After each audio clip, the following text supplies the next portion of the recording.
পিচ্চি একটা ছেলের সাথে আমার বিয়ে কোন হিসেবে ঠিক করলে? আমি ওকে ছোট ভাইয়ের মতো দেখি, আর সেখানে কিনা তুমি আমাকে ওর সাথে বিয়ে দেবে? আম্মু, এসব চিন্তা মাথা থেকে ঝেড়ে ফেলে দাও। আমি কখনো ওকে বিয়ে করব না। চুপ কর। বিয়ে করবি না মানে? আর আরুস তোর কোন সম্পর্কের ভাই লাগে? শোন, ওকে তুই বিয়ে করবি, এইটাই আমার শেষ কথা। ডিভোর্সি মেয়ে হয়ে এত জিদ ভালো না। তুলি, তোর আপুকে সাজিয়ে নিয়ে আয়। আমি ডিভোর্সি বলে আমার কোনো দাম নাই? আমার কথার কোনো গুরুত্ব নাই নাকি? আমি আর কাউকে বিয়ে করতে চাই না। আম্মু, তুমি শুনছো? আমি কাউকে বিয়ে করতে চাই না। আর ও তো ওই পিচ্চি একটা ছেলেকে তো কখনোই না। তোকে তো বিয়ে করতেই হবে। আমরা কতদিন বাঁচবো? তোকে সারা জীবন দেখে রাখার জন্য হইলেও একটা মানুষের দরকার আছে। আর আরও ছোট একটা ছেলে, ওকে যেভাবে গড়িয়ে তোলা যাবে সেভাবেই গড়ে উঠবে। আমি কোনো কথা শুনতে চাই না। আমি তোর আম্মু, কোনটাতে তোর ভালো হবে ওইটা আমার থেকে তুই বেশি বুঝবি না। টিয়া রেগে গিয়ে আরও কিছু বলবে তার আগেই টিয়ার আম্মু চলে গেল। তুলি আর সব কাজিনরা মিলে টিয়াকে জোর করে সাজিয়ে দিতে লাগলো। আর এইদিকে আরুষর আম্মুকে বলতে লাগলো, আম্মু, আমি ম্যামকে বিয়ে করব না। উনি আমার কলেজের ম্যাম, সবাই জানলে আমাদের নিয়ে হাসাহাসি করবে। প্লিজ আম্মু, এই বিয়েটা ভেঙে দাও। আমি ওনাকে সবসময় বড় আপু বলে ডাকছি, সেখানে হুট করে এভাবে তাকে বউ বানানো, এইটা আমি পারবো না। আম্মু প্লিজ, আন্টিকে বুঝিয়ে বলো না। আরুষ, আমি জানি টিয়া তোর অনেক সিনিয়র, কিন্তু তুই কি চাস না তোর বোন সুখে থাকুক? দেখ, তোর বোনের এত ভালো একটা ফ্যামিলিতে বিয়ে হচ্ছে, নিজের বোনের সুখের কথা ভেবেও তো এটা মেনে নিতে পারিস। আম্মু, রাহাত ভাইয়া তো আতিয়াকে পছন্দ করছে, তাই তাদের বিয়ে হচ্ছে। কিন্তু আমাদের বিয়ে দেওয়ার মানে কি? তোর কি মনে হয় তোর বোনকে এমনি এমনি ওই ঘরে বউ বানাচ্ছে নাকি? তোর সাথে টিয়ার বিয়ে দিবে জন্য এমন করছে। দেখ আরুষ, আমি তোর থেকে জীবনে কিছুই চাই নাই। আজ আমার মেয়ের সুখ তোর কাছে ভিক্ষা চাচ্ছি। দয়া করে এই বিয়েটা করে ফেল। তুই যদি বিয়ে না করস তাহলে তোর বোনেরও বিয়ে হবে না। আরুষের আম্মু আরুষের সামনে আঁচল পেতে ভিক্ষা চাইতে লাগলো। আরুষের আম্মুর হাত দুইটা ধরে বলল, আম্মু, এভাবে বলো না। আমি বিয়ে করব। তুমি আর আপু আব্বু ছাড়া তো আমার এই দুনিয়াতে কেউ নাই। তোমরা আমার জীবন, সেখানে তোমাদের ভালোর জন্য আমি সব করতে পারি। আরুষের কথা শুনে আরুষের আম্মু আরুষের কপালে চুমু দিয়ে হাসি মুখে বলল, আমি জানতাম আমার ছেলেটা আমার কথা অমান্য করবে না। আচ্ছা আরুষ, তাড়াতাড়ি রেডি হয়ে নে, আমি নিচে চলে গেলাম। আরুষের আম্মু চলে গেল। আরুষকে ওর বন্ধুরা রেডি করে দিতে লাগলো। আরুষের বেস্ট ফ্রেন্ড রাকিব বলল, আরুষ, তুই এই বিয়ে করিস না। তোর মা তোকে ইচ্ছে করে এখানে ফাঁসিয়ে দিয়ে যাচ্ছে। তুই কবে চালাক হবি বল? দেখ, এখনো সময় আছে, তুই পালিয়ে যা।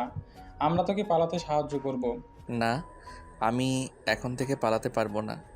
আমি পালালে আমার বোনের কি হবে? আমি নিজের সুখের কথা ভেবে বোনের জীবন নষ্ট করতে পারি না। তাই বলে নিজের জীবনটা শেষ করে দিবি? তুই খুব ভালো করে জানোস টিয়া ম্যাম কতটা ভয়ঙ্কর একটা মেয়ে। কলেজে প্রায় ছেলেরা ভয়ে কাঁপে ওনাকে দেখলে। আর তুই কিনা সেই মানুষের সাথে সারা জীবন কাটানোর সিদ্ধান্ত নিচ্ছিস। বাদ দে, যা হোক আল্লাহ ভরসা। চল নিচে যাই, সময় হয়ে যাচ্ছে। রাকিব আর কিছু বলল না, আরুষকে নিয়ে যেতে লাগলো। আরুষকে তিয়ার ভাইয়ের পাশে বসিয়ে দিল। আরুষকে দেখে অনেক মেয়েরা নানা ধরনের কথা বলতে লাগলো। কেউ কেউ বলতে লাগলো, তিয়ার ডিভোর্সি হয়ে এত কিউট ছেলেকে পেয়ে যাবে, তিয়ার কপাল অনেক ভালো। আরও নানা ধরনের কথা বলতে লাগলো। আরুষ ওইদিকে কান দিল না। অনেকক্ষণ বসে থাকার পর কাজে আসলে বিয়ে পড়ানো শুরু করে দেয়। বিয়ে পড়ানো শেষ হলে সবাইকে খেতে দেয়। আরুষকে তিয়াকে খাইয়ে দিতে বলল। আরুষ না চাইতেও খাওয়াই দিতে বাধ্য হলো। তিয়ার রাগ হতে লাগলো, কিন্তু কিছু না বলে সবার কথা মতো আরুষকে খাওয়াই দিতে লাগলো। আরুষের বোনের দিকে তাকিয়ে ভাবতে লাগলো, আমার বোনটা কত খুশি, আর আমি কি না নিজের ভালোর জন্য পালাতে চাইছিলাম। আমার বোন সুখী তো আমিও সুখী। খাওয়া দাওয়া শেষ হইলে সবার নাচ করা গান গাওয়া দেখতে লাগলো। সবাই আনন্দ করছে। আরুষ আর তিয়া বসে থেকে দেখতে লাগলো। আর 12টার দিকে তিয়াকে বাসর ঘরে রেখে আসলো। আরুষ ওর বন্ধুর সাথে এক পাশে গিয়ে বসে থেকে কথা বলতে লাগলো। রাকিব আরুষকে বলল, শোন মাম্মু, বিয়ে যখন হয়ে গেছে এখন তুই তার স্বামী, তাই বাসার ঘরে বিড়াল ভালো করে মারবি, বুঝছিস? আরুষ ভুরকুচকে তাকিয়ে বলল, বিড়াল কেন মারবো? বিড়াল তো আমার অনেক পছন্দের প্রাণী। আমি বিড়াল মারবো কেন? আরুষের কথা শুনে সবাই সজোরে হেসে উঠল। আরুষ ভ্যাবাচাকা খেয়ে বলল, কি রে, হাসোস কেন? আরে শালা, বিড়াল এইটা ওই বিড়াল না, বলো। এইদিকে কান দে, আমি বুঝিয়ে বলি। আরুষ রাকিবের দিকে কান এগিয়ে দিতে আরুষকে বাসর ঘরের ব্যাপারে সব বলতে আরুষ ধাক্কা দিয়ে সরিয়ে দিয়ে বলল, যা শালা। এখন তো বুঝছো, এখন চল বাসর ঘরে যাবি, আর মনে যেন থাকে কি করতে হবে। আরুষের বন্ধুরা সবাই আরুষকে নিয়ে বাসর ঘরের সামনে গেল। দেখতে পাই আরুষের শালিকারা দাঁড়িয়ে আছে। রাকিব সবাইকে বলল, আরে আপনাদের 10,000 টাকা দেওয়া হবে, সব আমার কাছে, চলেন ভাগ করে দেই। 15,000 টাকা লাগবে, 10,000 টাকা হবে না। আরে সমস্যা নাই, আমার সাথে আসেন। আরুষ ভুরকুচকে তাকে কানে কানে বলল, এত টাকা আমার কাছে নাই, কি করছিস? তোর শ্বশুর আমার কাছে টাকা দিয়েছে, আর 10,000 টাকা দিব, আর 10,000 আমরা পার্টি করব। টাকাটা নিয়েছস কেন? এটা দিয়ে তুই চুপচাপ থাক, তুই ভিতরে যা, আমি ওদের নিয়ে যাই। রাকিব আরুষকে ঘরের ভিতর ঢুকিয়ে দিয়ে আরুষ পড়ে যেতে যেতে বেঁচে যায়। আরুষ নিজেকে সামলিয়ে নিল। আরুষ সামনের দিকে তাকিয়ে দেখে তিয়া পা ঝুলে বসে আছে। আরুষ কি বলবে বুঝতে না পেরে বলল, আসসালামু আলাইকুম ম্যাম। ওয়ালাইকুম আসসালাম। আরও শোনো, আমার তোমার সাথে কথা আছে। জি বলেন। আমি অন্তঃসত্ত্বা। আরুষ যেন থমকে গেল। আরুষ হাসি মুখে বলল, অভিনন্দন। ধন্যবাদ। আমি মা হতে যাচ্ছি, তার মানে বুঝতে পারছো, আমাকে তুমি টাচ করতে পারবে না। আমার কাছে আসার চেষ্টা করলে তোমার খবর আছে। আপনি তো আমার স্ত্রী, তাহলে আমি কেন আপনাকে টাচ করতে পারবো না? তুমি কি বাচ্চা বোঝো না? বাচ্চা পেটে থাকলে ফিজিক্সের সম্পর্ক করতে হয় না। বুঝলাম, বাট আপনার হাত তো ধরতে পারবো না কি? ওটাও করতে পারবে না। মোট কথা, আমার কাছে আসবে না। কেন? হাত ধরলে কি সমস্যা? জানি না, আমার কাছে আসবে না, এটাই শেষ কথা। আর আর হ্যাঁ, আমি যে তোমার স্ত্রী এইটা যেন কলেজে বা আমার ফ্রেন্ড গ্রুপের কেউ না জানে। ওকে। গুড। যাও এখন শুয়ে পড়ো, বাট খাটে না, নিচে শুয়ে পড়ো। আলমারির পাশে পাটি আছে, আর আলমারির ভেতর কাঁথার চাদর আছে, আর এখান থেকে বালিশ নাও। ঠিক আছে। আরুষ কোনো কথা না বলে নিজের বিছানা করে নিল আর শেরানি খুলে ফেলল। তিয়া আরুষের দিকে তাকিয়ে বলল, আচ্ছা, তুমি আমাকে বিয়ে কেন করলে? আমি যতটা জানি, তুমি তোমার বোন আমাদের সম্পর্ক দেখে বিয়ে করলে, তাই না? তোমার নামে তো আব্বু একটা বাসাও দিয়ে দিবে 1 বছর হয়ে গেলে। আপনার যেটা মনে হয় ওইটা ভাবেন। ও, আমি এখন বাইরে যাব কিভাবে? আমার পোশাক তো সব অন্য রুমে আছে। ওদিন শপিং ব্যাগ দেখছো? ওইগুলো তোমার, তুলে দিয়ে গেছে। আর শপিং ব্যাগগুলো চেক করে দেখো, ওর জন্য টি শার্ট পাঞ্জাবি রাখা আছে। আর টি শার্ট আর একটা প্যান্ট নিয়ে ওয়াশরুমে চলে গেল। ওয়াশরুম থেকে পোশাক পরিবর্তন করে বের হলে তিয়া বলল, শোনো, ওইগুলো আলমারিতে রেখে দাও এক সাইডে। আমারগুলো এলোমেলো করলে খবর আছে। আয়ুষ কিছু না বলে সুন্দর করে এক সাইডে বিছানা করে নিল। তারপর লাইট অফ করতে যাবে। তিয়া বলল, লাইট অফ করো না। চিন্তা করবেন না, আপনার ঘুমের সুযোগ নিতে যাব না। চুপ করে ঘুমাও। আজকের দিনটা রাগ দেখাতে চাচ্ছি না। আর হ্যাঁ, ঘরের ভেতরে কি হয় না হয় এটা যেন বাইরে না যায়, তাহলে কিন্তু মেরে জঙ্গলে ফেলে দিয়ে আসবো। ভয় পাই নাই। তাই নাকি? আমি উঠবো নাকি? না না ম্যাম, আমি তো মজা করছি। Good night ma'am. আয়ুষ চোখ বন্ধ করে ঘুমিয়ে গেল। তিয়া আয়ুষের ঘুমন্ত চেহারার দিকে তাকিয়ে ভাবতে লাগলো, এইটুকু একটা ছেলের সাথে আমার বিয়ে কিভাবে দিতে পারলো? আম্মু আব্বু মাথা কি নষ্ট হয়ে গেছে নাকি? আর ওর আম্মুই বা কেমন? কোন হিসাবে আমার সাথে ওকে বিয়ে দিল? আর ওই বা কেমন যে আমার মতো ডিভোর্সি মেয়েকে বিয়ে করলো? এটা নিশ্চয়ই টাকার খেলা। টাকার লোভ এত যে ডিভোর্সি মেয়েকে বিয়ে করতে বাধ্য না। যত সব ফালতু ফ্যামিলি। মেজাজটাই এত গরম হচ্ছে না? তিয়া আরুষের থেকে চোখ সরিয়ে নিয়ে ঘুরে শুয়ে পড়ল। সকালে ঘুম ভাঙতেই আরুষ দেখে তিয়া বিছানায় নাই। দরজার দিকে তাকিয়ে দেখে দরজা ভিতর থেকে লক করা। আরুষ বুঝতে পারলো তিয়া ওয়াশরুমে গেছে। আরুষ উঠে চাদরটা ভাঁজ করে আলমারিতে তুলে রাখলো। পাটিটা এক কানিতে ভাঁজ করে রেখে দিল। পিছনের দিকে ঘুরে ওয়াশরুমের দিকে চোখ যেতে আরুষ অবাক হয়ে তিয়ার দিকে তাকিয়ে দেখতে লাগলো। তিয়াকে ভেজা চুলে এতটাই সুন্দর লাগতে পারে আরুষে যেন বিশ্বাসই হচ্ছে না। আরুষকে তিয়ার দিকে তাকিয়ে থাকতে দেখে তিয়া বলল, কি ব্যাপার, এভাবে তাকিয়েছো কেন? তিয়ার কথা শুনে আরুষ তাড়াতাড়ি করে চোখ নামিয়ে নিয়ে বলল, আপনি গোসল করছেন কেন? আমাদের মাঝে তো কিছুই হয় নাই। গোসল না করলে সবাই বুঝে ফেলবে আমার সাথে তোমার কিছু হয় নাই। আমি যে তোমাকে স্বামী হিসেবে মানি নাই এইটা জেনে যাবে, তাই গোসল করছি। তুমিও যাও, গোসল করে নাও। ও আচ্ছা। আরুষ আলমারি থেকে শার্ট প্যান্ট নিয়ে ওয়াশরুমের দিকে যেতে লাগলো। আর মনে মনে ভাবলো, বুদ্ধি কি কিছু না করে সবার সামনে প্রমাণ করতে হবে করছি। ধুর, ভালোই হয়েছে। ওনাকে স্ত্রী হিসেবে মানতে ইচ্ছে করছে না। যদি অধিকার চাইতো তাহলে কি যে হইতো। যাই, গোসল করে নেই। আরুষ ওয়াশরুমে চলে গেল। গোসল করে পোশাক পরিবর্তন করে প্যান্ট শার্ট ধুতে গিয়ে তিয়ার 3 পিস বালতিতে দেখে আরুষ বুঝতে পারলো না কি করবে। আরুষ ওয়াশরুমের দরজা খুলে দেখে তিয়া ড্রেসিং টেবিলের সামনে বসে চুল শুকাচ্ছে। আরুষ তিয়াকে কিছুক্ষণ দেখে পড়ল। ম্যাম, আপনার 3 পিস কি ধুয়ে দিব? তিয়া আরুষের দিকে ভুরু কুচকে তাকিয়ে বলল, না, তোমার শার্ট প্যান্ট রেখে দাও, রহমান ধুয়ে দিবে, তোমাকে কষ্ট করতে হবে না। দরকার নাই, আমি করে দিচ্ছি। আমি বলছি না রেখে দিতে, তোমাকে এসব করতে হবে না। আমার বউয়েরটা একটা ছেলে মানুষ ধুয়ে দিবে। এইটা কেমন দেখায়? যদি রুনা আন্টি করতো তাহলে এক ব্যাপার ছিল। আরুষের কথা শুনে তিয়ার কিছু অবাক হয়ে বলল, কি বলে? তোমার বউ দেখো আরুষ, তুমি আমাকে বউ বলবে না। আমি তোমাকে... তিয়া আর কিছু বলতে যাবে তখনই দরজা নক করার শব্দ হলো। জোরে জোরে দরজা নক করাতে তিয়া বিরক্ত হয়ে দরজা খুলতে চলে গেল। আরুষের কিছুটা খারাপ লাগলো, কিন্তু কিছু না বলে ওয়াশরুমে গিয়ে 3 পিস শার্ট প্যান্ট ধুতে লাগলো। তুলি দরজা থেকে বলল, কি ব্যাপার, ওয়াশরুম থেকে এত শব্দ হচ্ছে কেন? ধুলাবাই কি করে? জানি না। তা এত জোরে নক করছিলি কেন? কি হয়েছে?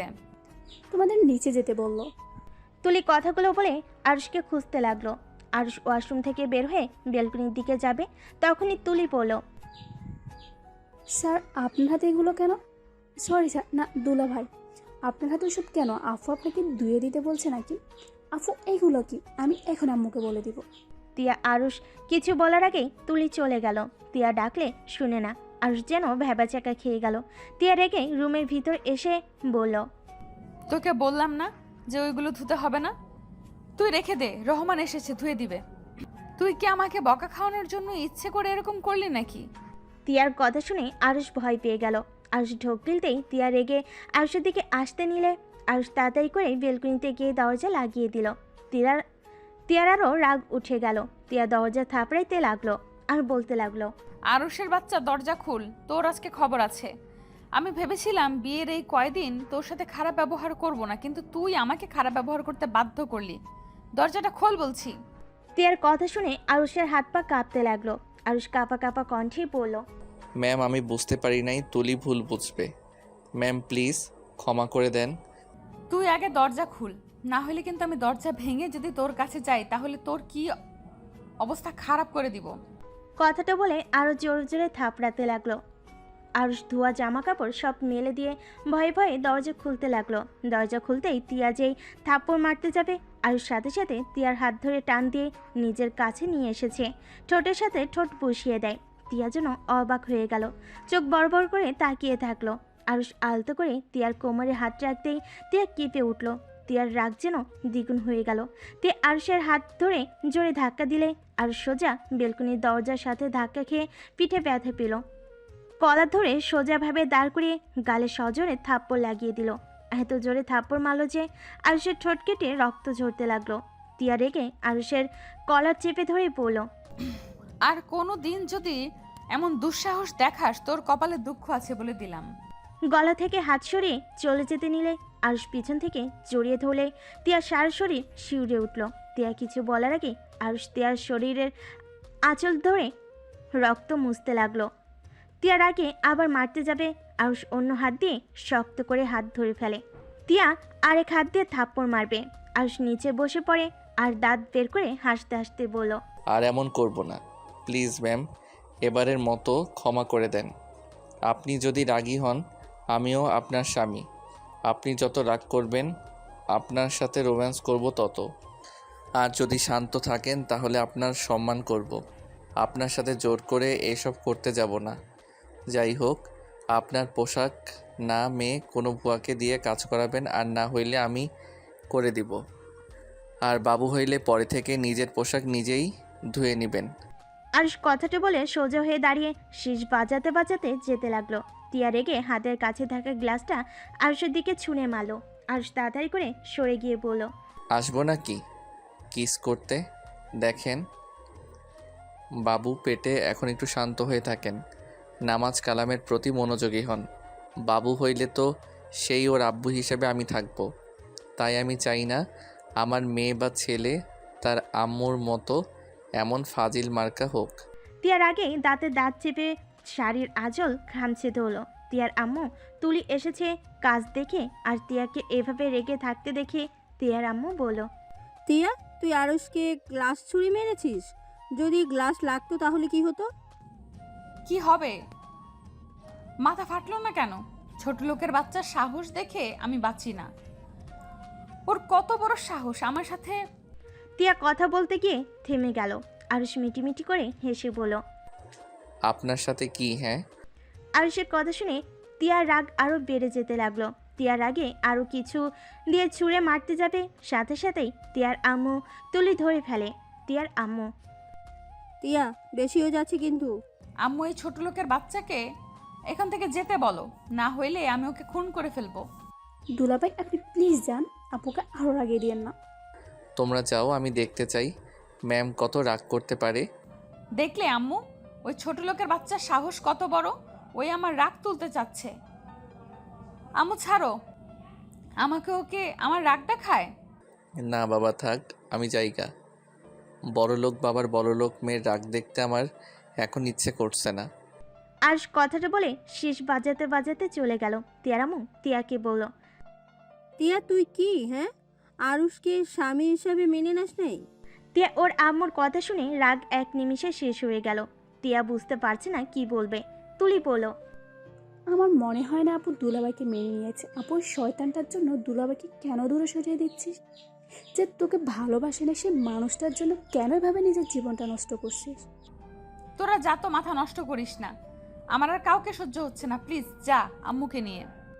তিয়া, আমি তোর মা, আমি নিশ্চয়ই চাইবো না আমার মেয়ে অশান্তিতে থাক। আমি সব সময় চাইবো আমার মেয়েরা ভালো থাকুক, সুখে থাকুক।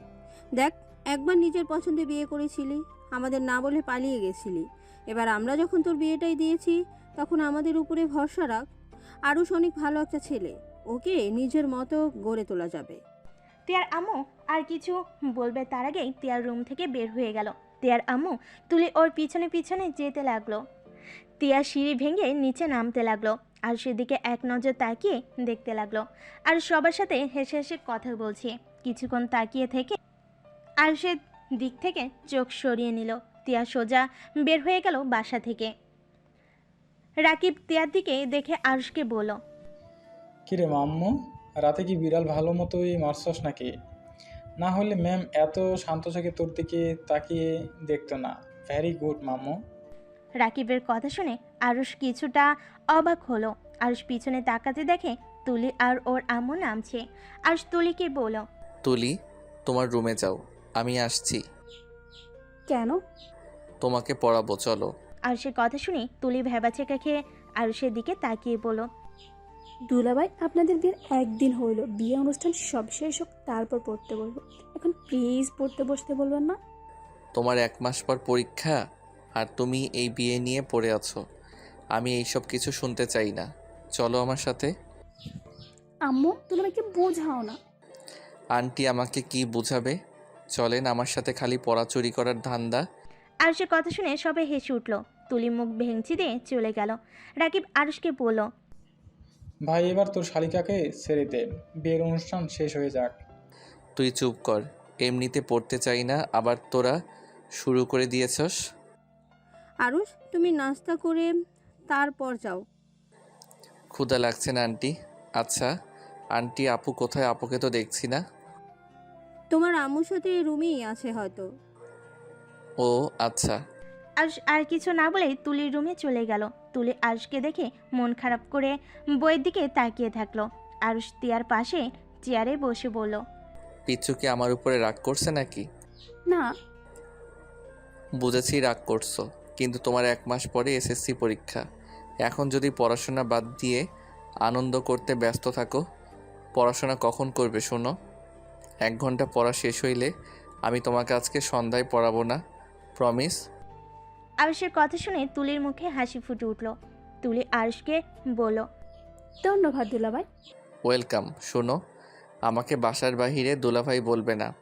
আরুষের কথা শুনে তুলি ভুরু কুঁচকে তাকিয়ে বলল, কেন?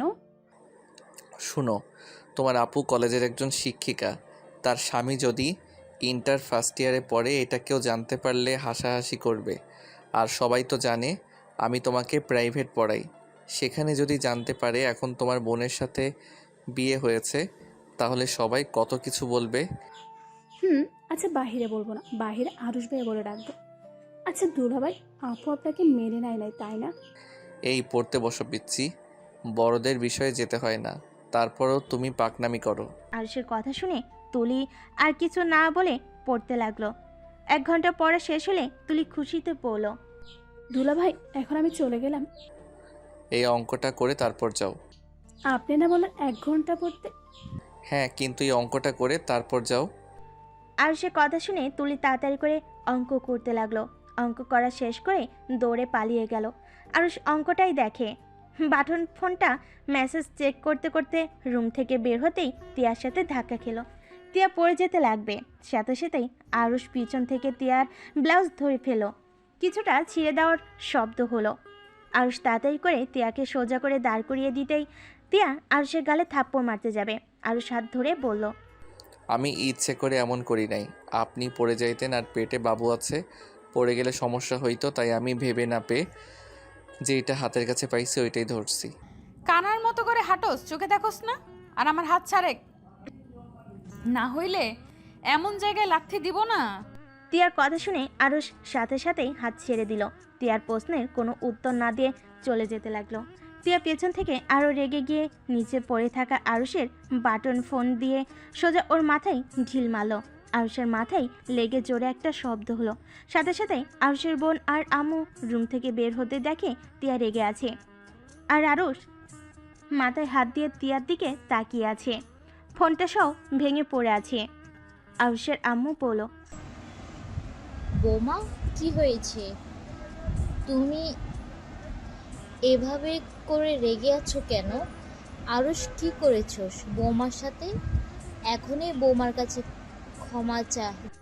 আরুষের আম্মুর দিকে একবার তাকালো আর একবার তিয়ার দিকে তাকালো। আরুষ মাথার পিছন থেকে হাত নিয়ে এসে দেখে হাতে রক্ত লেগে আছে। তিয়া রেগে বলল, আপনার ছেলেকে কি ভদ্রতা শেখান নাই, নাকি শুধু শিখাইছেন কিভাবে মেয়েদের সাথে অভদ্রতা করা শিখাইছেন? বেয়াদব ছেলে, বড়দের তো সম্মান করে না, আবার চোখ বড় বড় আমার দিকে তাকিয়ে আছে, চোখ একদম তুলে ফেলবো। তিয়ার কথা শুনে আরুষের আম্মু রাগিয়ে লুক নিয়ে আরুষের গালে থাপ্পড় বসিয়ে দিল। আরুষ অবাক হয়ে ওর আম্মু দিকে তাকিয়ে আছে। আরুষের আম্মু বলল, তোকে ছোট থেকে এই শিক্ষা দিয়েছি, বেয়াদবি করা, মেয়েদের সাথে খারাপ ব্যবহার করা? আরুষ কিছু না বলে চলে যেতে লাগলো। আরুষের চোখ বেয়ে 2 ফোঁটা পানি বের হতে সাথে সাথেই মুছে ফেল। তিয়ার আঘাত করার থেকেও আরুষ ওর আম্মুর কথাই ব্যবহারে বেশি কষ্ট পেল। আরুষ মনে মনে ভাবতে লাগলো, এমনও মা হতে পারে, যে নিজের সন্তানের মাথায় থেকে রক্ত ঝরতে দেখেও সন্তানের গালে থাপ্পড় বসিয়ে দিয়ে বকাও দিল শুধুমাত্র বড়লোক বৌমাকে খুশি করার জন্য। হা হা। আরুষ, এইটাতে ভেঙে পড়ছস? ছোটবেলা থেকে তোর আম্মু এমন জানার পর কেন কষ্ট পাচ্ছিস? আরও কয়েক ফোঁটা পানি পড়তেই আরুষ মুছে ফেলো। আরুষ ছাদে চলে গেল। ছাদে গিয়ে দেখে সবাই আড্ডা দিচ্ছে। আরুষ ওদের পাশে গিয়ে বসলে রাকিব আরুষকে দেখে বলল, এই আরুষ, তোর মাথায় ঘাড়ে রক্ত মতো দেখা যাচ্ছে, দেখি মাথাটা এইদিকে নিয়ে আয় তো। কিছুই হয় নাই। আরুষ বসা থেকে উঠে ওই সাইডে গিয়ে দাঁড়ালো। আরুষ বাহিরের দিকে তাকিয়ে আছে। রাকিব কিছুক্ষণ পর উঠে আরুষের কাঁধে হাত দিতেই আরুষ চমকে উঠল। আরুষ পিছনে তাকিয়ে দেখে রাকিব। আরুষ কিছু না বলে আবার বাহিরের দিকে তাকিয়ে থাকলো।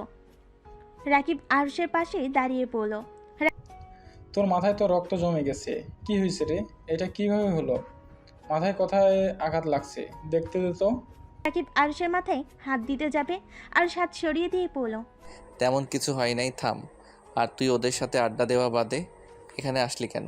যা, ওদের সাথে আড্ডা দে। আড্ডা পরে দেওয়া যাবে, আগে বল তোর মাথায় আঘাত পাইলি কিভাবে? উনি আমার ফোন দিয়ে ঢিল মেরেছিল। কি? কিন্তু কেন? আরুষ তখন কার সব কথা খুলে বলল। আরুষের চোখ বেয়ে পানি পড়তে লাগলো। রাকিব আরুষকে জড়িয়ে ধরে বলল, দোস্ত, কান্না করিস না। তুই তো জানোস তোর আম্মু কখনোই তোর কথা ভাবে না। আমার কেন জানি মাঝে মাঝে মনে হয় ওইটা তোর সৎমা না তো। ধুর, না। ওনার ব্যবহার দেখে তো তাই মনে হয়। তোর বড় আপুকে ঠিক ভালোবাসে, কিন্তু তোকে দেখতে পারে না। বিষয়টা কেমন যেন। আর তোর আম্মু সবসময় তোর বড় বোনের কথা ভাবে, তোর কথা কখনোই ভাবে না। আমি জানি না আমি কি অন্যায় করছি, যার জন্য আম্মু আমাকে দেখতে পারে না। আব্বু অসুস্থ, আব্বুকেও দেখতে পারে না। আমি সত্যি বুঝি না আম্মু এমন কেন করে। আচ্ছা, তোর আব্বুকে জিজ্ঞেস করলে তো পারস। তোর আব্বু তোর থেকে নিশ্চয়ই কিছু লুকাচ্ছে।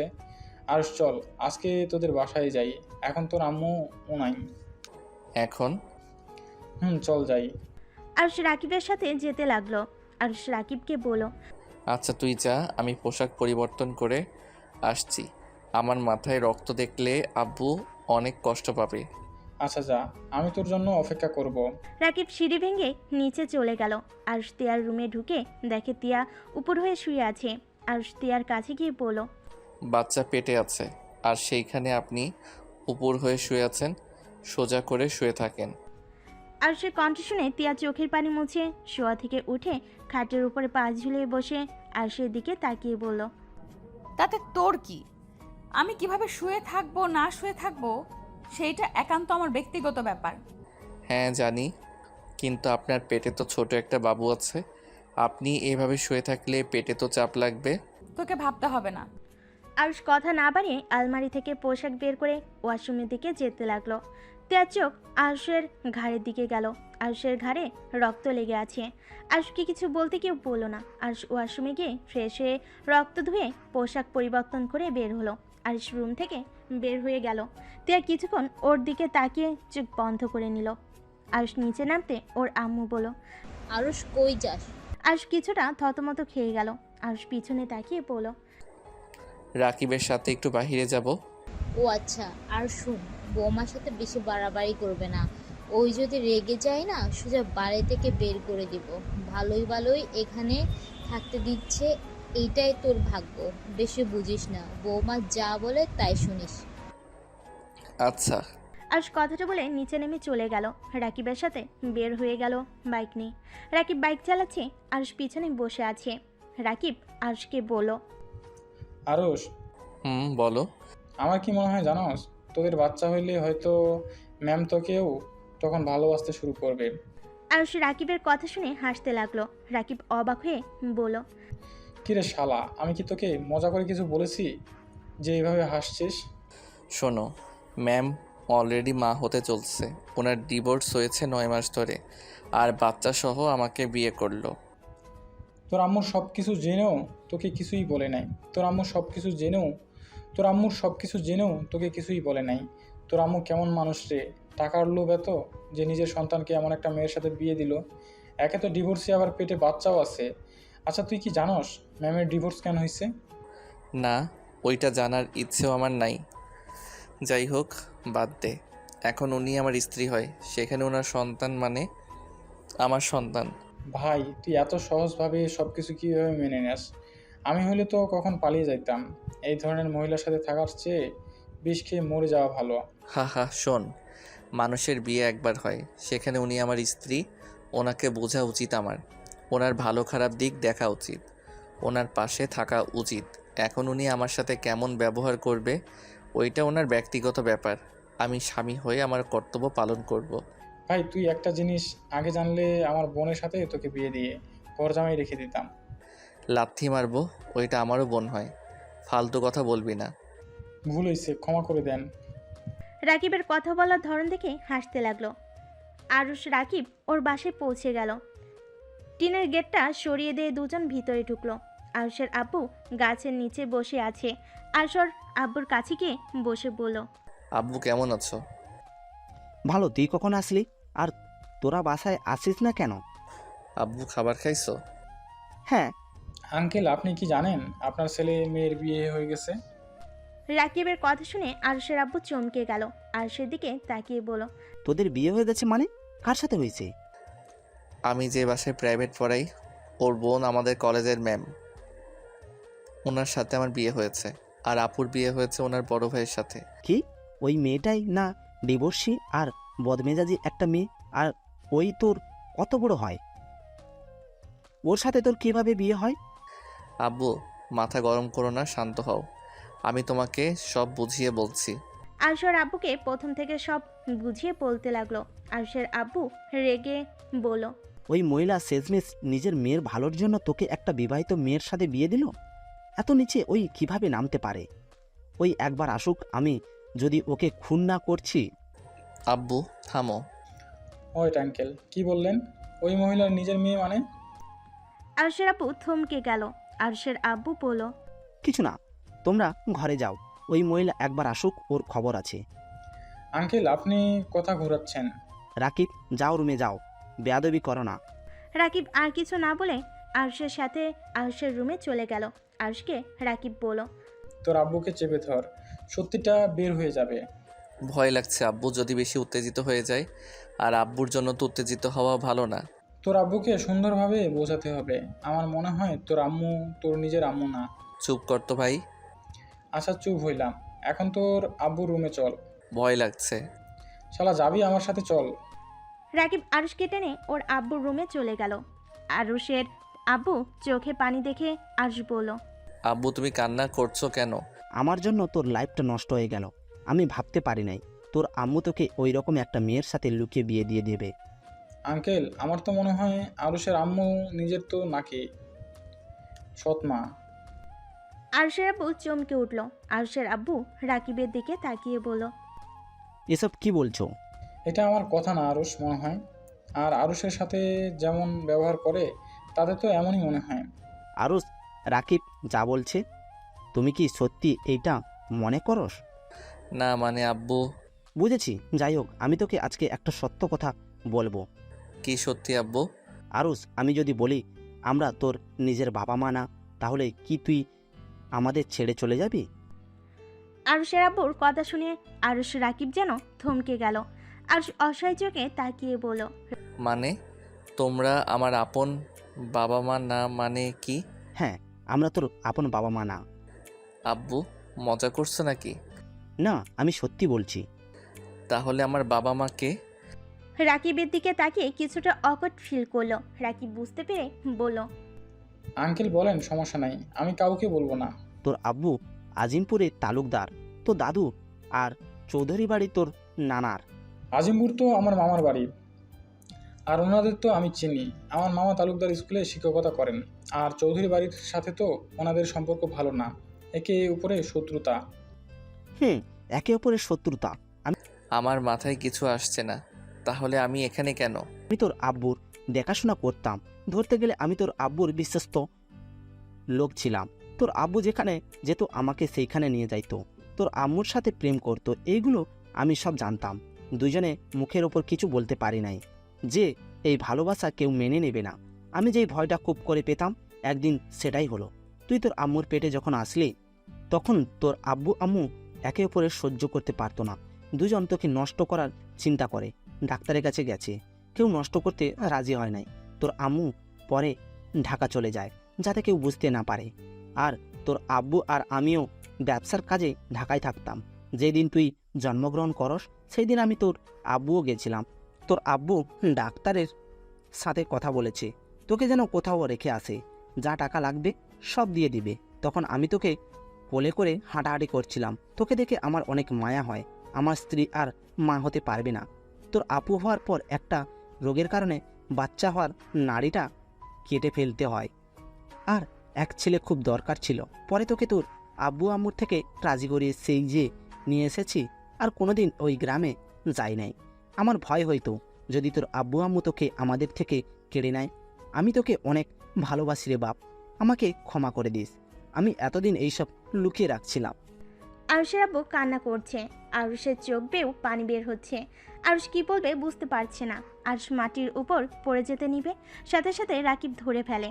আরুষ চোখের পানি মুছে নাক সিটকে স্বাভাবিক হয়ে বলল, আব্বু, তোমাকে ভয় পেতে হবে না, আমি তোমাদের ছেড়ে কোথাও যাব না। তোমরা আমার জন্য অনেক করছো, আমি তোমাদের ঋণ কখনোই ভুলতে পারবো না। আঙ্কেল, ওই মহান দুইটা মানুষের নাম কি? আয়ান তালুকদার, আয়না চৌধুরী। কি ওনারা? আয়না আন্টি তো অনেক ভালো। আর আয়না আন্টি তো তোদের বিয়েতে এসেছিল। কি? হ্যাঁ, তোদের বিয়েতে দেখেছিলাম। কথা বলতে গিয়ে বলতে পারি নাই। তোর শালিকাগুলো অনেক ফাজলামি করছিল। ওনার সাথে আবার ওনার কি সম্পর্ক? যাই হোক, রাকিব আমাকে প্রমিস কর এই কথাগুলো আমরা তিনজন ছাড়া আর কেউ যেন না জানে। আমি আমার এই মা বাবাকে চিনি, আর কাউকে চেনার দরকার নাই। তোকে কথা দিলাম, আমি কাউকে বলবো না।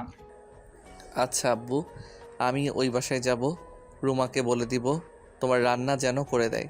আর আম্মু যে কবে আসবে কে জানে, নাকি ওইখানে থাকার চিন্তা করছে কে জানে। ওই মহিলা লোভী টাইপের, আগে এমন ছিল না। আমি অসুস্থ হওয়ার পর থেকে এমন হয়ে গেছে। আমার কাছে উনি বেস্ট একজন মা, যে নিজের সন্তানের জন্য সব কিছুই করতে পারে। আমার আর ওনার উপরে রাগ অভিমান কোনোটাই নাই। আমি ওনাকে নিয়ে গর্বিত। আব্বু, নিজের যত্ন নিও, এইসব ভেবো না, আমি তোমাদের সন্তান আছি, থাকবো। আরুষ ওর আব্বু থেকে বিদায় নিয়ে ওর চাচাতো বোনকে খেয়াল রাখতে বলে চলে গেল। আরুষ রাকিবের পিঠে মুখ গুজে আছে। রাকিব বুঝতে পারছে আরুষ কান্না করছে। আরুষকে নিয়ে সোজা নদীর পাড়ে চলে গেল। রাকিব আরুষকে বলল। আরুষ নাম। আরুষ বাইক থেকে নেমে দেখে নদীর পাড়। আরুষ রাকিবকে বলল, কি ব্যাপার, এখানে আসলি কেন? ওই সাইডে বসে যত ইচ্ছা কান্না কর, কেউ আসবে না, কেউ শুনবে না। বাসায় চল। আরুষের কোনো কথা না শুনে রাকিব আরুষকে নদীর কিনারেই বসিয়ে দিল। কিছু টুকরা টুকরা পাথর মাটির দলা নিয়ে এসে দিল। রাকিব আরুষকে বলল, এইগুলো পানিতে ঢিল মার। পাগল হয়ে গেছিস নাকি? শালা যা বলি ওইটা কর। আরুষ রাকিবের কথা শুনে ঢিল মারতে লাগলো। আস্তে আস্তে আরুষের ঢিল মারতে মারতে যত রাগ ছিল সব রাগ খাটাতে লাগলো, আর চিৎকার করে কান্না করতে লাগলো। রাকিব আরুষকে শক্ত করে জড়িয়ে ধরলো। আরুষ কান্নায় ভেঙে পড়লো আর বলতে লাগলো, আমার লাইফটা কেন এমন? বাবা মা অবৈধভাবে দুনিয়াতে নিয়ে আসলো, আবার ছোটবেলা থেকে মানুষের লাথি গোতা খেয়ে এত দূর আসলাম, বিয়ে করলাম, সেখানে স্ত্রীও দেখতে পারে না। আমি আর কত সহ্য করব? এত অত্যাচার আমার সহ্য হচ্ছে না। মানুষের মুখের পাতলা চামড়ায় কথাগুলো আমার যে সহ্য হয় না। আমি কি কোনোদিন ভালো থাকার মতো স্থান পাবো না? আমি মানুষকে অবহেলা পাওয়ার জন্য জন্ম নিয়েছি? আমার কি শুধু কষ্ট পাওয়ার জন্য এই দুনিয়াতে আল্লাহ পাঠিয়েছে? আমি যা নিতে পারছি না। আরুষ কথাগুলো শেষ করে রাকিবের বুকে ঢলে পড়লো। আরুষ পড়ে যেতে নিবে, সাথে সাথে রাকিব শক্ত করে ধরে ডাকতে লাগলো, আরুষ, এই আরুষ কি হলো তোর? রাকিব আরুষের নাকের কাছে আঙ্গুল দিয়ে বুঝতে পারলো আরুষ জ্ঞান হারিয়ে ফেলেছে। আরুষকে ধরে বাইকের সাথে ঠেকিয়ে নদী থেকে পানি নিয়ে আসতে গিয়ে ব্যর্থ হলো। রাকিব উপায় না পেয়ে ওর এক বন্ধুকে কল দিয়ে আসতে বলল। আরুষের কাছে বসে আরুষকে ডাকতে লাগলো। আরুষে কোনো সারা শব্দ না পেয়ে বেশ কিছুক্ষণ পর আরুষের আরেকটা বন্ধু আসলো। আরুষকে দেখে চমকে গেল। রাকিব বলল, ওকে মধ্যে বসে তুই পিছন থেকে ওকে ধর, এখন কোনো কিছু বলার সময় নাই। রাকিব বাইকে উঠে পড়লো। আরুষকে তুলে ওই ফ্রেন্ডের পিছনেই বসলো। আরুষকে নিয়ে সোজা হসপিটালে চলে গেল। আরুষের জ্ঞান ফিরে দেখে ও বেডে শুয়ে আছে। আরুষ হাতের স্যালাইন খুলে ফেলে বাইরে গেল। রাকিব আরুষকে দেখে বলল, কিরে, ইঞ্জেকশন খুলি কেন? যা শুয়ে থাক। বাসায় যাব। আর আমি এখানে কিভাবে আসলাম? তুই জ্ঞান হারিয়ে ফেলছিলি, তুই বেড শুয়ে থাক, খাবার নিয়ে আসছি। না, ক্ষুধা লাগছে না, চলো বাসায় যাই। আরুষ রাকিবের সাথে জোরাজুরি করতে লাগলো। রাকিব আর উপায় না পেয়ে হসপিটালে বিল দিয়ে আরুষকে নিয়ে বাসার উদ্দেশ্যে রওনা দিল। বাইক থেকে নেমে আরুষ পড়ে যেতে নিবে, সাথে সাথেই আরুষ ওর আরেকটা ফ্রেন্ড ধরে ফেলল। রাকিব বলল, আরুষ, তুই এখানে দাঁড়া, আমি বাইক সাইডে রেখে তোকে ভিতরে নিয়ে যাই। থাক, লাগবে না, আমি একা যেতে পারবো। তুই বাইক থামিয়ে আয়। আরুষ ওর আরেকটা বন্ধুর সাথে হেঁটে চলে গেল। রাকিব বাইক থামিয়ে আরুষের পিছন পিছন যেতে লাগলো। ভিতরে ঢুকতেই তুলি আরুষকে বলল, দুলাভাই, আপনারা কোথায় চলে গেছিলেন? আরুষ তুলির কণ্ঠ পেয়ে তুলির দিকে তাকিয়ে মিষ্টি করে হাসি দিয়ে বলল, আব্বুর সাথে দেখা করতে গেছিলাম। তোমাকে না বললাম তোমার আবুকে নিয়ে আসতে? বেআইন তো বারবার কথা এড়িয়ে গেল। আরুষ কিছু বলার আগে ওর আম্মু বলে উঠল, উনি তো অসুস্থ, তাই এখানে নিয়ে আসবো না। উনি এত মানুষের মাঝে থাকতে পছন্দ করে না। তাই বলে ছেলে মেয়ের বিয়ে তো আসলো না। আরুষ কিছু বলার আগেই ফুলের পরে যেতে নিবে, সাথে সাথে রাকিব ধরে ফেলো। সবাই আরুষের কাছে আসলে রাকিব আরুষকে কোলে তুলে নিল। আরুষের ওই বন্ধুটা বলে আরুষ বারবার জ্ঞান হারিয়ে ফেলেছে কেন, কি হয়েছে? আরুষের বন্ধুর কথা শুনে তিয়ার আম্মু বলল, বারবার জ্ঞান হারিয়ে ফেলছে মানে? আন্টি, ওর শরীরটা দুর্বল, সারাদিন খায় নাই, তার কারণে এমন হচ্ছে। আমি ওকে রুমে রেখে আসছি। আরুষকে কোলে নিয়ে রাকিব হাঁটতে লাগলো। সিঁড়ি ভেঙে উপরে যাওয়ার সময় আরুষের বন্ধুরা ধরে তুলতে লাগলো।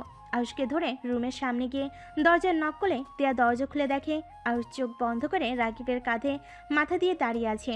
তিয়াকে কিছু বলার সুযোগ না দিয়ে রাকিব আরুষকে খাটে শুয়ে দিল। তুলি খাবার নিয়ে আসলে রাকিবের হাতে নিয়ে আরুষকে খাইয়ে দিতে লাগলো। আরুষ কয়েক লোকমা মুখে দিয়ে রাকিবকে বলল, আর খাবো? চুপ কর, পুরাটা খেয়ে নে। ওর কি হয়েছে রে তুলি? দুলাভাই নাকি জ্ঞান হারিয়ে ফেলছিল, হসপিটালে ছিল। ওই ভাইয়া বলল, সেখান থেকে দুলাভাই জোর করে বাসায় আসে। আমাদের সাথে কথা বলতে বলতে আবার মাথা ঘুরে পড়ে যেতে নেই। ও আচ্ছা। তিয়া আর কিছু বলল না। আরুষের দিকে কিছুক্ষণ তাকিয়ে থেকে বাহিরে গিয়ে ডাক্তারকে কল দিল। রাকিব আরুষকে জোর করে খাওয়াই দিল।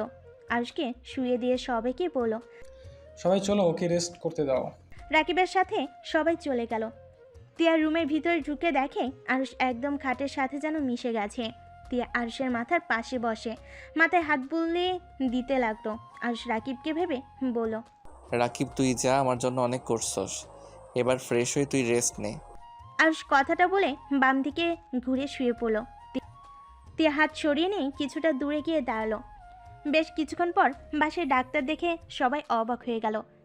ডাক্তার এসে বলল, তিয়া ম্যামের রুমটা কোন দিকে? তুলি তিয়ার রুমে নিয়ে গেল। রুমে ঢুকতেই তিয়া বলল, ডাক্তার দেখুন তো, বারবার জ্ঞান হারিয়ে ফেলছেন কেন? ডাক্তার আরুষের হাত ধরতেই আরুষ চোখ খুলে ডাক্তারকে দেখেই বলল, আরে কে আপনি? উনি ডাক্তার, চুপচাপ শুয়ে থাকুন। আরুষকে কিছুক্ষণ দেখে বলল, টেনশনের ফলে এমন, আর শরীরে ভিটামিনের অভাব আছে। পুষ্টিকর খাবার আর ভিটামিন ওষুধ নিয়ে এসে খাওয়ালে ঠিক হয়ে যাবে। আর বেশি টেনশন না করেন যেন। ডাক্তার কথাগুলো বলে তিয়াকে ভিটামিনের ওষুধের নাম লিখে দিয়ে চলে গেল। আর কি কি খাওয়া লাগবে সব লিস্ট করে দিল। তিয়া ডাক্তারকে এগিয়ে দিয়ে রহিমকে লিস্ট দিয়ে সব নিয়ে আসতে পাঠিয়ে দিল। তিয়ার রুমে এসেছে দেখে আরুষ উপর হয়ে শুয়ে আছে। আরুষকে বলল, ঠিক মতো নিজের যত্ন নিতে পারো না নাকি? আর এত কিসের টেনশন করো? আমাকে বিয়ে করা নিয়ে চিন্তায় আছো নাকি? মানুষ বলে কথা, হাজার চিন্তা মাথায় থাকবেই। আর আপনাকে নিয়ে চিন্তা করতে যাব কেন? অসুস্থ, তাও আবার তেজ অনেক। যাও ঘুমাও। তিয়া আরুষের ডান পাশে বসে কাজ করতে লাগলো ল্যাপটপে। আর আরুষের দিকে কিছুক্ষণ তাকিয়ে দেখতে লাগলো। আরুষের চোখ বেয়ে টপ টপ করে পানি পড়ছে। তিয়া আরুষের চোখে পানি দেখে বলল, কান্না করছো কেন? দুঃখিত, আমি তোমার সাথে বেশি খারাপ ব্যবহার করে ফেলেছি। আমার মাথা গরম থাকলে আমি কি করি আমি নিজেও জানি না। আমার সাথে বেশি ঝামেলা করবে না, তাহলে তো আমি তোমার সাথে এমন ব্যবহার করতাম না। আমি আপনার কথাতে কষ্ট পাই নাই। আমার কপালটাই খারাপ, সেখানে কারো থেকে ভালো ব্যবহার আশা করা বোকামি। আরুষ কথাটা বলে ওয়াশরুমে চলে গেল। আরুষ ওয়াশরুম থেকে আসতেই দেখতে পাই রাকিব বসে আছে। রাকিব আরুষকে দেখে বলল, আরুষ রেডি হও, বাসায় যাব। কার বাসায়? আমার বাসায়। তোমার বাসায় কেন যাবে? আমি চাই না আমার বন্ধু এখানে থাক, আর এখানে থেকে তিলে তিলে মারা যাক। কি যাতা বলো? তিলে তিলে মারা যাবে মানে? ঠিক বলছি। রাকিব, আমাকে নিয়ে ভাবতে হবে না, আমি ভালোই থাকবো, তুই যা। আর শোন, কলেজে যাস। আমার সাথে চলতো। না, আমাকে এখানে বিক্রি করে দিয়েছে, সেইখানে আমি এখন থেকে যেতে পারবো না। তুমি যাও, আর আমাকে নিয়ে চিন্তা করিস না। রাকিব আরুষকে জোর করলে আরুষ গেল না। রাকিব রেগে চলে গেল। আরুষ দরজা লাগিয়ে দিয়ে নিচে বিছানা করে শুয়ে পড়ল। সারা রাত ছটফট করতে করতে এক পর্যায়ে ঘুমিয়ে গেল। সকালে ঘুম ভাঙলেই অজু করে এসে নামাজ পড়তে লাগলো। মনোজাতে আরুষ কান্না করতে লাগলো। তিয়া ঘুম ভেঙে যায়। আরুষকে কান্না করতে দেখে চমকে যায়। আরুষকে মনোজাত শেষ করতে দেখে ঘুমানোর ভান করে শুয়ে থাকলো। আরুষ জায়নামাজ ভাঁজ করে রেখে দিয়ে নিচে চলে গেল। বাইরে গিয়ে হাঁটাহাঁটি করে 8টার দিকে বাসে এসেছে। ওয়াশরুমে গিয়ে ফ্রেশ হয়ে নিল। তারপর ব্যাগ নিয়ে নিচে নামলে তিয়ার আম্মু বলল, আরুষ কোথায় যাও? কলেজে যাব। খাবার খেয়ে বের হও। আর 9টা তো বাজে নাই, এত তাড়াতাড়ি কোথায় যাচ্ছ? খোদা নেই, আব্বুর সাথে দেখা করে কলেজে যাব। তোর আব্বু নিয়ে নতুন বাড়িতে আসছিস? মানে কিসের নতুন বাড়ি? তোর শ্বশুর আমাদের থাকার জন্য একটা বাড়ি দিয়েছে, সেইখানে গিয়ে আমরা এখন থেকে থাকবো। আম্মু, এটা একটু বেশি হয়ে যাচ্ছে না? তোমার শ্বশুরমশাই তোমাদের উপরে খুশি হয়ে দিয়েছে, বেশি কিছু কেন হবে? আম্মু, একটা কথা বলি, কিছু মনে করো না। বেশি লোভ করা ভালো না, নিজের যা আছে ওইটা নিয়ে সুখী থাকতে হয়, অন্য জিনিস নিয়ে বাড়াবাড়ি করা ভালো না। তুই কি বলতে চাস আমি তোর শ্বশুর থেকে জোর করে নিয়েছি নাকি? আমি সেইটা বলি নাই। আরুষ, তোর দেখি অনেক সাহস বাড়ছে। আম্মুর মুখের উপরে তর্ক করা শিখে গেছস? আপু, আমি তর্ক করছি না। এত নাটক করার কি আছে? 1 বছর আমার সাথে থাকতে পারলে ওই বাড়ি তোমার নামে পার্মানেন্ট হয়ে যাবে। আমার দরকার নাই আপনার বাড়ি, বুঝতে পারছেন? আরুষের কথা শুনে আরুষের আম্মু রাগ উঠে যায়। আরুষের সামনে এসে ঠাস ঠাস করে থাপ্পড় মেরে দিল। আরুষ গালে হাত দিয়ে কিছুক্ষণ সবার দিকে তাকিয়ে আরুষ যেন কথা না বলে চলে গেল। আর সোজা ওর বাড়িতে চলে গেল। ওর আব্বুর সাথে বসে খাবার খেয়ে কলেজে চলে আসলো। আরুষ ক্লাসে বসে আছে। তখনই রাকিব এসে বলল, আরুষ, কি অবস্থা তোর? ভালো। তোর সাথে কথা আছে, আমার সাথে আয়। আরুষ রাকিবের সাথে যেতে লাগলো। গাছের পিছনে গিয়ে বসলো। আরুষ রাকিবকে বলল, কি কথা বলবি বল। তোর আম্মু আব্বুর পিক পেয়েছি, আর তোর আম্মু তোর শাশুড়ির বান্ধবী হয়। তুই কিভাবে জানলি? আমি তুলির থেকে শুনেছি, জিজ্ঞেস করেছিলাম, তখন তুলি আমাকে বলল, আর পিকও দিয়েছে। ও আচ্ছা। হ্যাঁ, আর তোর আম্মু মনে হয় তোর শ্বশুর বাড়ি কিছুদিন থাকবে। এখন আবার কই গেল উনি? ওনার ফ্যানদের সাথে দেখা করতে ঢাকা গেছে। উনি আসবে ভেবে আমি তোকে আমাদের বাসায় নিয়ে আসতে চাইছিলাম, যাতে তুই ওনাকে দেখে কষ্ট না পাস। ও আচ্ছা, ক্লাসে চল। ওয়েট, আগে পিক দেখে নে। রাকিব পিক দেখালে আরুষ কিছুক্ষণ দেখে রাকিবের সাথে ক্লাসে চলে গেল। আরুষ ক্লাসে মনোযোগ দিতে পারছিল না। তিয়া টিফিনের সময় আরুষকে খুঁজলো, কিন্তু ক্যান্টিনে পেল না। আরুষ ক্লাসরুমে বসে থেকে পড়তে লাগলো। তিয়া আরুষকে ক্লাসরুমে দেখে নিজের ক্যাবিনে চলে গেল। কলেজ ছুটি হলে রাকিব আর আরুষ একসাথে বের হলো। রাকিব আর আরুষ রাস্তা দিয়ে হেঁটে যাচ্ছিল। তিয়া গাড়ির ভিতর থেকে আরুষকে দেখতে লাগলো। ওদের পিছন পিছন কিছু দূর যেতে তিয়া ওদের সামনেই গাড়ি থামিয়ে বলল, আরুষ, গাড়িতে ওঠো। আপনি যান, আমি একাই বাসায় চলে যাব। কি বলছি কানে যায় না? আরুষ যা, আমি বাসায় চলে যাই। আরুষ কিছু না বলে গাড়িতে উঠে বসলো। রাকিব বাইকে স্টার্ট দিয়ে চলে গেল। তে আরুষকে দেখে বলল, কি ব্যাপার, টিফিনে খাবার খাইলে না কেন? ক্ষুধা লাগে নাই। এখানে খাবার আছে, খেয়ে নাও। আম্মু তোমার জন্য পাঠাইছিল। আরুষ কিছু না বলে খাবার খেতে লাগলো। খাবার খাওয়া শেষ করে রুমাল দিয়ে হাত মুছে নিল। বাসে পৌঁছে আরুষ গাড়ি থেকে নেমে তেয়ার হাত ধরে গাড়ি থেকে নামিয়ে নিল। তে অবাক হয়ে বলল, কি হইল এটা? ভুলে যাবেন না, আপনার পেটে বাবু আছে। ও আচ্ছা। আরুষ তিয়ার হাত ধরে বাসার ভিতরে নিয়ে গেল। কলিং বেল চাপ দিলে তুলি দরজা খুলে দিল। তিয়া আরুষ ভিতরে ঢুকলে তিয়া বলল, মামুনি কখন আসলে? 20 মিনিট হয়েছে। ও আচ্ছা, আঙ্কেল কই? ওর কাজ আছে, সেখানে চলে গেছে। তার জামাইয়ের সাথে পরিচয় করিয়ে দেবে না? এই তো মামুনি, আরও সেই দিকে আসো। আরুষ তিয়ার কথা শুনে কিছু না বলে চলে যেতে লাগলো। সবাই অবাক হয়ে গেল। তিয়া রাগী লুক নিয়ে বলল, কি ব্যাপার, মামুনির সাথে পরিচয় না হয়ে চলে যাচ্ছ কেন? আমি যার তার সাথে পরিচয় হওয়ার প্রয়োজন মনে করি না। আরুষ, তোমাকে আমরা এই শিক্ষা দিয়েছি বড়দের সাথে কেমন ব্যবহার করতে হয় সেটাও জানো না নাকি? আরুষ কারোর কথাই কোনো উত্তর না দিয়ে সিঁড়ি ভেঙে উপরে চলে গেল। তিয়া লজ্জিত হয়ে বলল, মামুনি, ওর হয়ে আমি ক্ষমা চাচ্ছি। আরে ধুর, তুমি কেন ক্ষমা চাইছো? যাও ফ্রেশ হয়ে এসো, অনেক গল্প করা বাকি আছে। আমি আসছি। তিয়া রুমে গিয়ে আরুষের দিকে রাগী লুক নিয়ে তাকিয়ে বলল, তোর সাহস কি করে হলো মামুনির সাথে এমন ব্যবহার করতে? আরুষের কলার ধরে চিৎকার করতে লাগলো। আরুষ তিয়াকে শক্ত করে জড়িয়ে ধরে বলল, শান্ত হন, এত চিৎকার করা আপনার শরীরের জন্য ভালো না। আমাকে ছাড় বলছি। যত চিৎকার করবেন তত শক্ত করে ধরবো। এখন তুমি ভেবে বলো, কি করবে? চিৎকার করবে নাকি শান্ত হবে? আমার মাথা কিন্তু গরম হয়ে যাচ্ছে। আরুষ তিয়াকে কিছু বলতে না দিয়ে ঠোঁটের সাথে ঠোঁট বসিয়ে দিল। আস্তে আস্তে তিয়া যেন চুপ হয়ে গেল। আরুষ তিয়াকে ছেড়ে দিয়ে বলল, আমার উপরে চিৎকার করলে এমন করব? মামুনির সাথে এমন করলেন কেন? মামুনি কতটা অপমানিত হয়েছে। তাতে আমার কি? এইসব বিষয়ে কথা বন্ধ করেন। দেখো, উনি আমার আম্মুর ক্লোজ বান্ধবী, ওনাকে আমরা অনেক ভালোবাসি। ওনার সাথে তুমি এমন ব্যবহার করতে পারো না। উনি আমার। আরুষ কথা পুরো শেষ করার আগেই চুপ হয়ে গেল। তিয়া আরুষের দিকে তাকিয়ে বলল, তোমার কি? কিছু না, যান ফ্রেশ হয়ে নেন। তোমার মাথায় যে কি আছে আল্লাহ মাবুদ জানে। আরুষ কোনো কথা না বলে রুম থেকে বের হয়ে গেল। সিঁড়ি ভেঙে নিচে দেখে আয়না চৌধুরী, তিয়ার আম্মু, আরুষের আম্মু বসে গল্প করছে। আরুষকে দেখে আরুষের আম্মু বলল, আরুষ, কোথাও যাচ্ছিস নাকি? আব্বু কাছে যাব। যেতে হবে না, তোর আব্বুকে নিয়ে আসতে গেছে তোর আপু আর দুলাভাই। আরুষ কথাটা শুনে চমকে গেল। তোতলাতে তোতলাতে বলল, কি আব্বু আসবে মানে? আরুষ কথাটা বলতেই কলিং বেল বেজে উঠল। আরুষ বুকের ভিতরে ঢুক করে উঠল। তুলি দরজা খুলতে যাবে, আরুষ তখনই বলল, তুলি দাঁড়াও, আমি দরজা খুলে দিচ্ছি। আরুষ ভয়ে ভয়ে দরজার দিকে এগিয়ে যেতে লাগলো। আরুষ দরজা খুলে দিতেই আরুষ দীর্ঘ নিঃশ্বাস ছেড়ে পড়ল, আসসালামু আলাইকুম। ওয়ালাইকুম সালাম। আর জামাইবাবু যে কেমন আছো? আলহামদুলিল্লাহ ভালো। ভিতরে আছেন?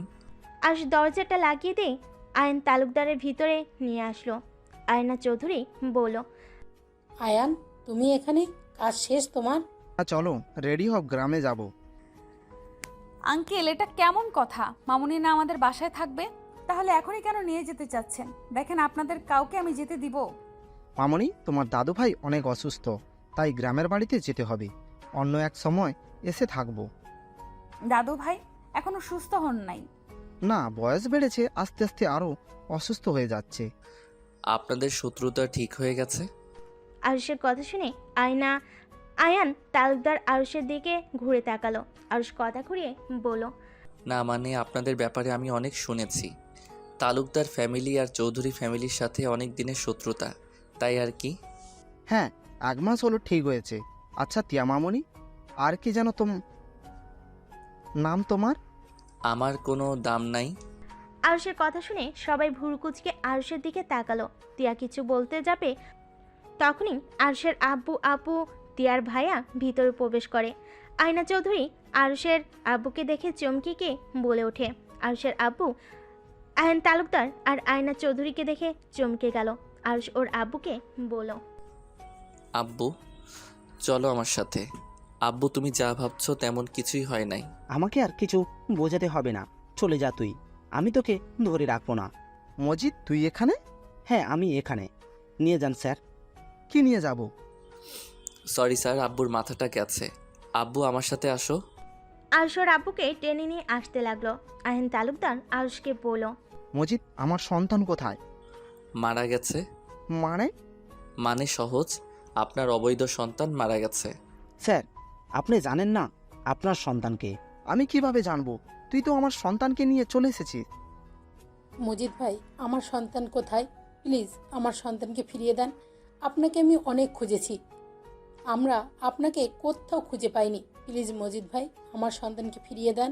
আপনার সন্তানকে আমি ফিরিয়ে দিব, কিন্তু তার জন্য আমাকে টাকা দিতে হবে। যত টাকা লাগে আমরা আপনাকে দিব। আমার সন্তানকে প্লিজ ফিরিয়ে দেন। টাকা দিতে হবে না, ওই যে এই ছেলেটাই আপনাদের সন্তান। আরুষের আব্বুর কথা শুনে সবাই অবাক হয়ে আরুষের দিকে তাকালো।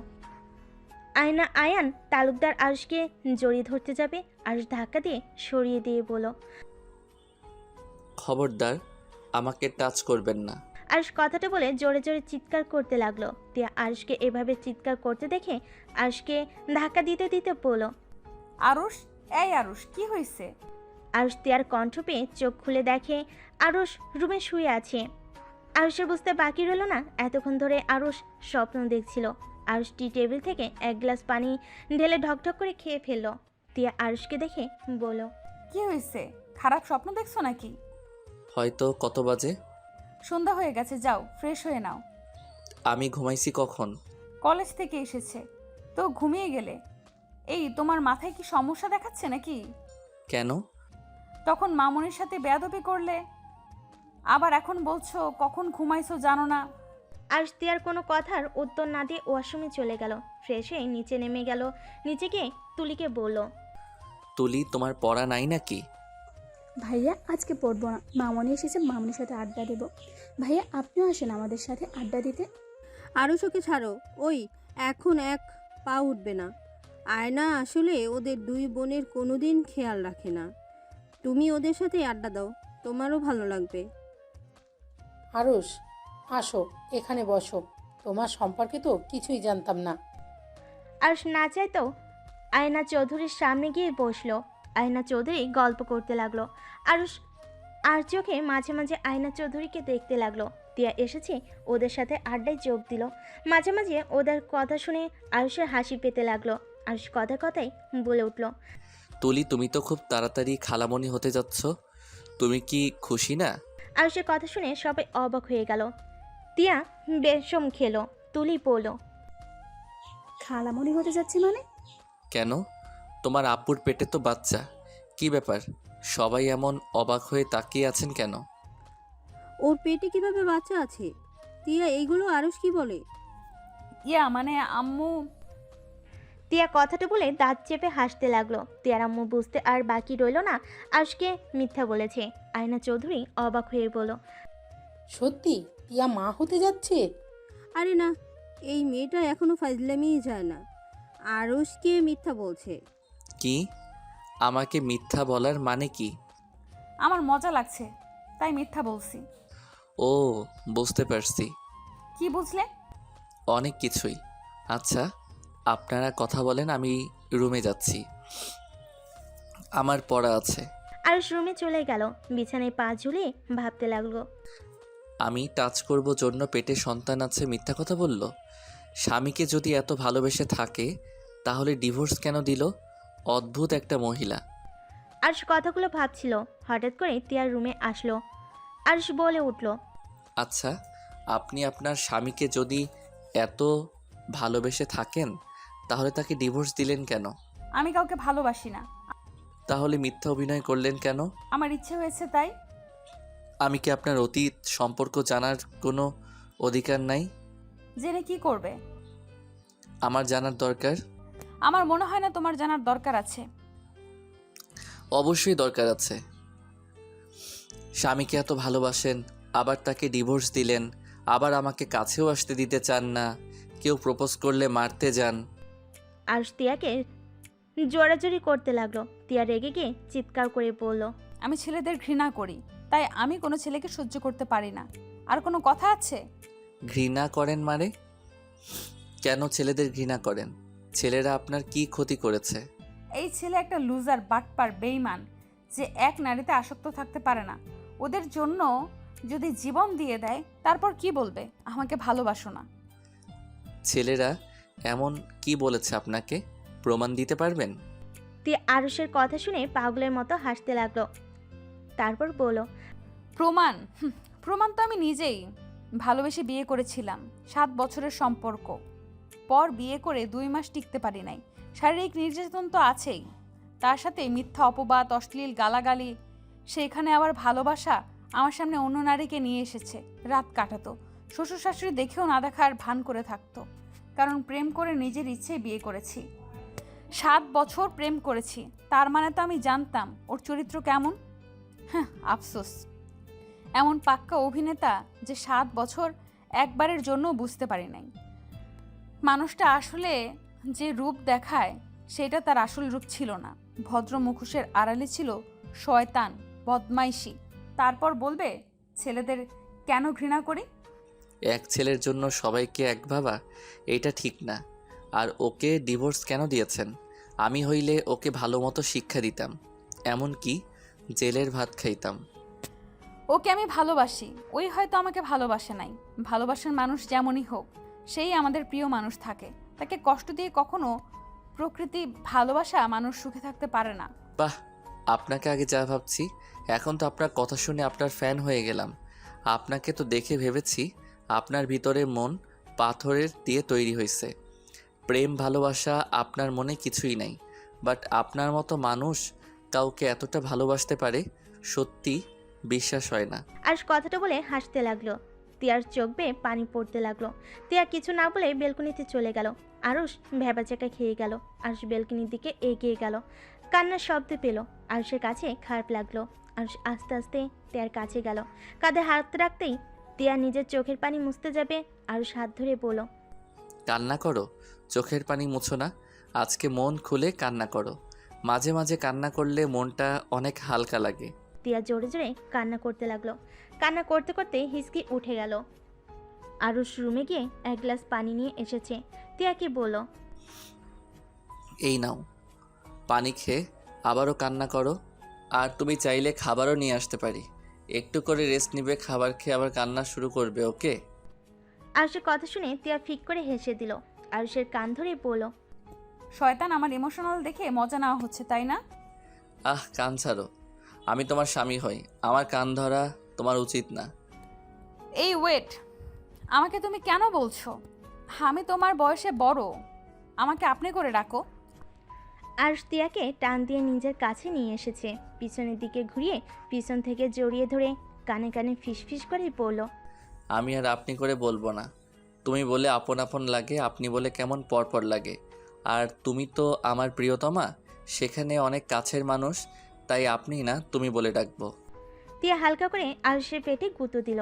আরুষ তিয়াকে ছেড়ে দেয়। তিয়া বলল, আমি কারো প্রিয়তমা না, আর না তুমি আমার আপন কেউ। আমি তোমাকে কখনোই ভালোবাসতে পারবো না। কেন? একবার আমাকে বিশ্বাস করে দেখলে ক্ষতি কি? নাকি আপনার এক্স স্বামীর জন্য পরাণ কান্না করে? আমার কারোর জন্য পরাণ কান্না করে না।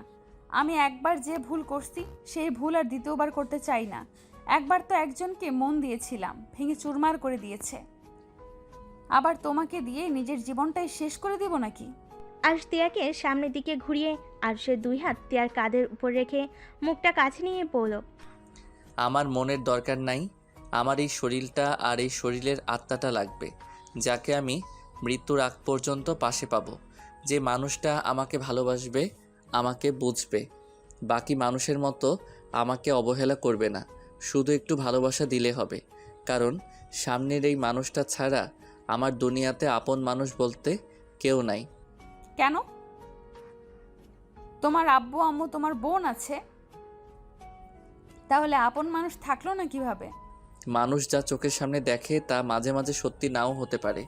আপনি বলেও কিছু মানুষ আপন হয় না। মানে বুঝলাম না। আরুষ তিয়ার ঘাড় থেকে হাত সরিয়ে দিয়ে তিয়ার সামনে সমানভাবে দাঁড়িয়ে গ্রিলের সাথে পিঠ ঠেকিয়ে বলল, মানে কিছুই না, চলো ঘুমাবে, অনেক রাত হয়ে গেছে, আর কান্না করা লাগবে না। শুনো, যে কান্না করতে তোমাকে ভালোবাসে আর যাই হোক সে মানুষটা তোমার যোগ্য হতে পারে না। আর আমি বলছি, ও আমাকে তুমি মেনে নাও। তুমি যেই দিন নিজের ইচ্ছে আমার কাছে আসবে, সেদিন আমি তোমাকে বাচ্চা আম্মুর বানিয়ে দিব। আরুষের কথা শুনে তিয়া ভ্যাবেচাকা খেয়ে গেল, সাথে অনেকটা লজ্জা পেয়ে গেল। আরুষ কথাটা বলে হাসতে হাসতে দৌড়ে রুমের ভিতরে চলে গেল। তিয়া বেলকনিতে দাঁড়িয়ে বাইরের দিকে তাকিয়ে মুচকি মুচকি হাসতে লাগলো আর ভাবতে লাগলো। পিচ্ছি পোলাপাইন অনেক পাকনা, ফাজিল একটা। কথাগুলো ভাবতে লাগলো। আরুষ নিচে বিছানা করে শুয়ে পড়লো। তিয়া আসছে না এজন্য বলে উঠলো, বউ, ওই বউ, লাইট জ্বলে কি ঘুম হয় নাকি? রুমে আসবে নাকি? কোলে করে নিয়ে আসবো? ফাজিল, লাইট অফ করে ঘুমাও, আমার ঘুম আসছে না। আমি কি আদর করতে আসবো নাকি? আরুষ, বেশি বেশি হয়ে যাচ্ছে কিন্তু। মার খেতে না চাইলে চুপচাপ ঘুমাও। আরুষ আর কিছু না বলে মুখের উপরে বালিশ দিয়ে ঘুমিয়ে গেল। তিয়া রুমে এসেছে, দেখে আরুষ মুখের উপরে বালিশ দিয়ে ঘুমিয়ে আছে। তিয়া আরুষের পানে গিয়ে বালিশটা মাথার নিচে দিয়ে লাইট অফ করে শুয়ে পড়ল। সকালে ঘুম ভাঙতেই আরুষ বিছানা গুছিয়ে রেখে দিয়ে জানালার কাছে গিয়ে দেখে রোদ উঠেছে। আরুষ তিয়ার দিকে তাকিয়ে মাথায় দুষ্টে একটা বুদ্ধি আসলো। আরুষ আস্তে আস্তে জানালার পর্দা সরিয়ে দিল। বাইরের আলোগুলো সোজা তিয়ার মুখের উপর গিয়ে পড়ল। আরুষ মিটিমিটি করে হেসে হাত দিয়ে একবার আলো ঢেকে রাখে, আবার হাত সরিয়ে তিয়ার মুখে আলো দিতে লাগলো। তিয়া বিরক্ত হয়ে চোখ খুলে দেখে আরুষ জানালার পাশে দাঁড়িয়ে দুষ্টামি করছে। তিয়া শোয়া থেকে উঠে বসে কোমরে হাত দিয়ে রাগিয়ে লুক নিয়ে তাকালো। আরুষ তিয়ার দিকে তাকিয়ে সাথে সাথে পর্দা টানিয়ে দিয়ে তিয়াকে না দেখার ভান করে চলে যেতে লাগলো। তিয়া ভুরুকুচকে বলল, ওই ফাজিল, এমন করলে কেন? আমি কি করলাম? আমি তো পর্দা লাগিয়ে দিতে গেছিলাম। আমার চোখ কি অন্ধ নাকি? আমি কি দেখি নাই? ও, আপনি অন্ধ? আগে বলবেন না? দেখ, হুদাই এত কষ্ট করলাম। ওয়েট ফাজিল ছেলে, তোকে দেখাচ্ছি মজা। তিয়া কথাটা বলে খাট থেকে নেমে আরুষকে ধরতে যাবে।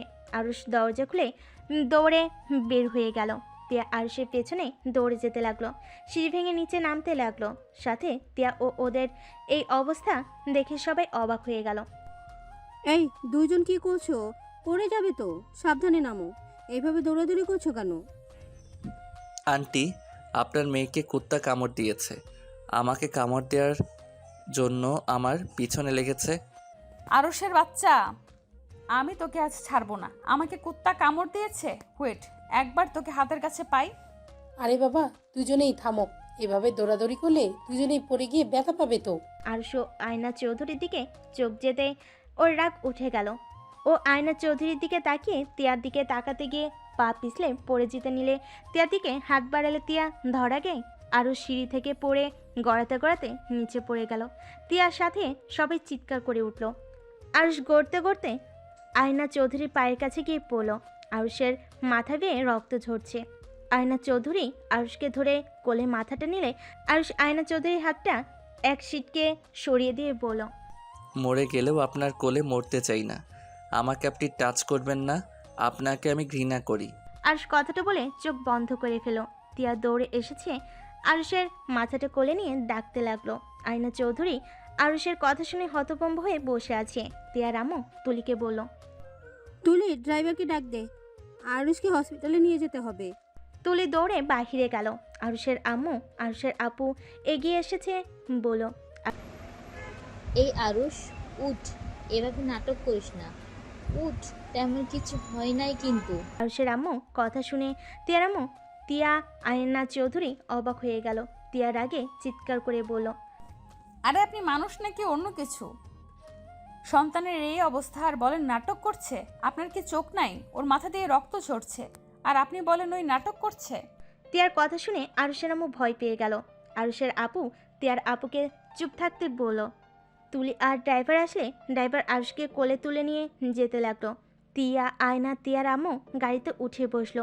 আয়না চৌধুরীর বুকের ভেতরে কেমনটা ব্যথা অনুভব করতে লাগলো। উনি বুকে চেপে ধরে আরুষের দিকে তাকিয়ে থাকলো। তিয়া আরুষের মাথাটা নিজের কাঁধে নিয়ে কান্না করতে করতে বলতে লাগলো, আরুষ চোখ খুলো। এই আরুষ, কি হলো? চোখ খুলছো না কেন? তিয়া, শান্ত হ, আরুষের কিচ্ছু হবে না। এই আরুষ, কথা বলো না। এই আরুষ, দেখো আমি কিন্তু রেগে যাচ্ছি। আমাকে আরো রাগাবে না। এই আরুষ, চোখ খোলো না। তোমাকে এভাবে দেখতে ভালো লাগছে না। এই আরুষ, চোখ খোলো। তিয়া কান্নায় ভেঙে পড়তে লাগলো। হসপিটালের সামনে পৌঁছে আরুষকে ড্রাইভার কোলে তুলে নিয়ে দৌড়ে হসপিটালের ভিতর নিয়ে গেল। আরুষকে ভর্তি করিয়ে দিয়ে নিচে চলে গেল। তিয়া কেবিনের বাহিরে হাঁটাহাঁটি করতে লাগলো। তুলি আর আরুষের আম্মু আর আপু কিছুক্ষণ পর চলে আসলো। অনেকক্ষণ পর ডাক্তার বের হইলে ডাক্তার বলে, আরুষ মাথায় আর হাতে ব্যথা পেয়েছে, ব্যান্ডেজ করা হয়ে গেছে আর ইঞ্জেকশন দিয়ে ঘুম পাড়িয়ে দেওয়া হয়েছে। ডক্টরের কথা শুনে আয়না চৌধুরী দীর্ঘশ্বাস ফেলল।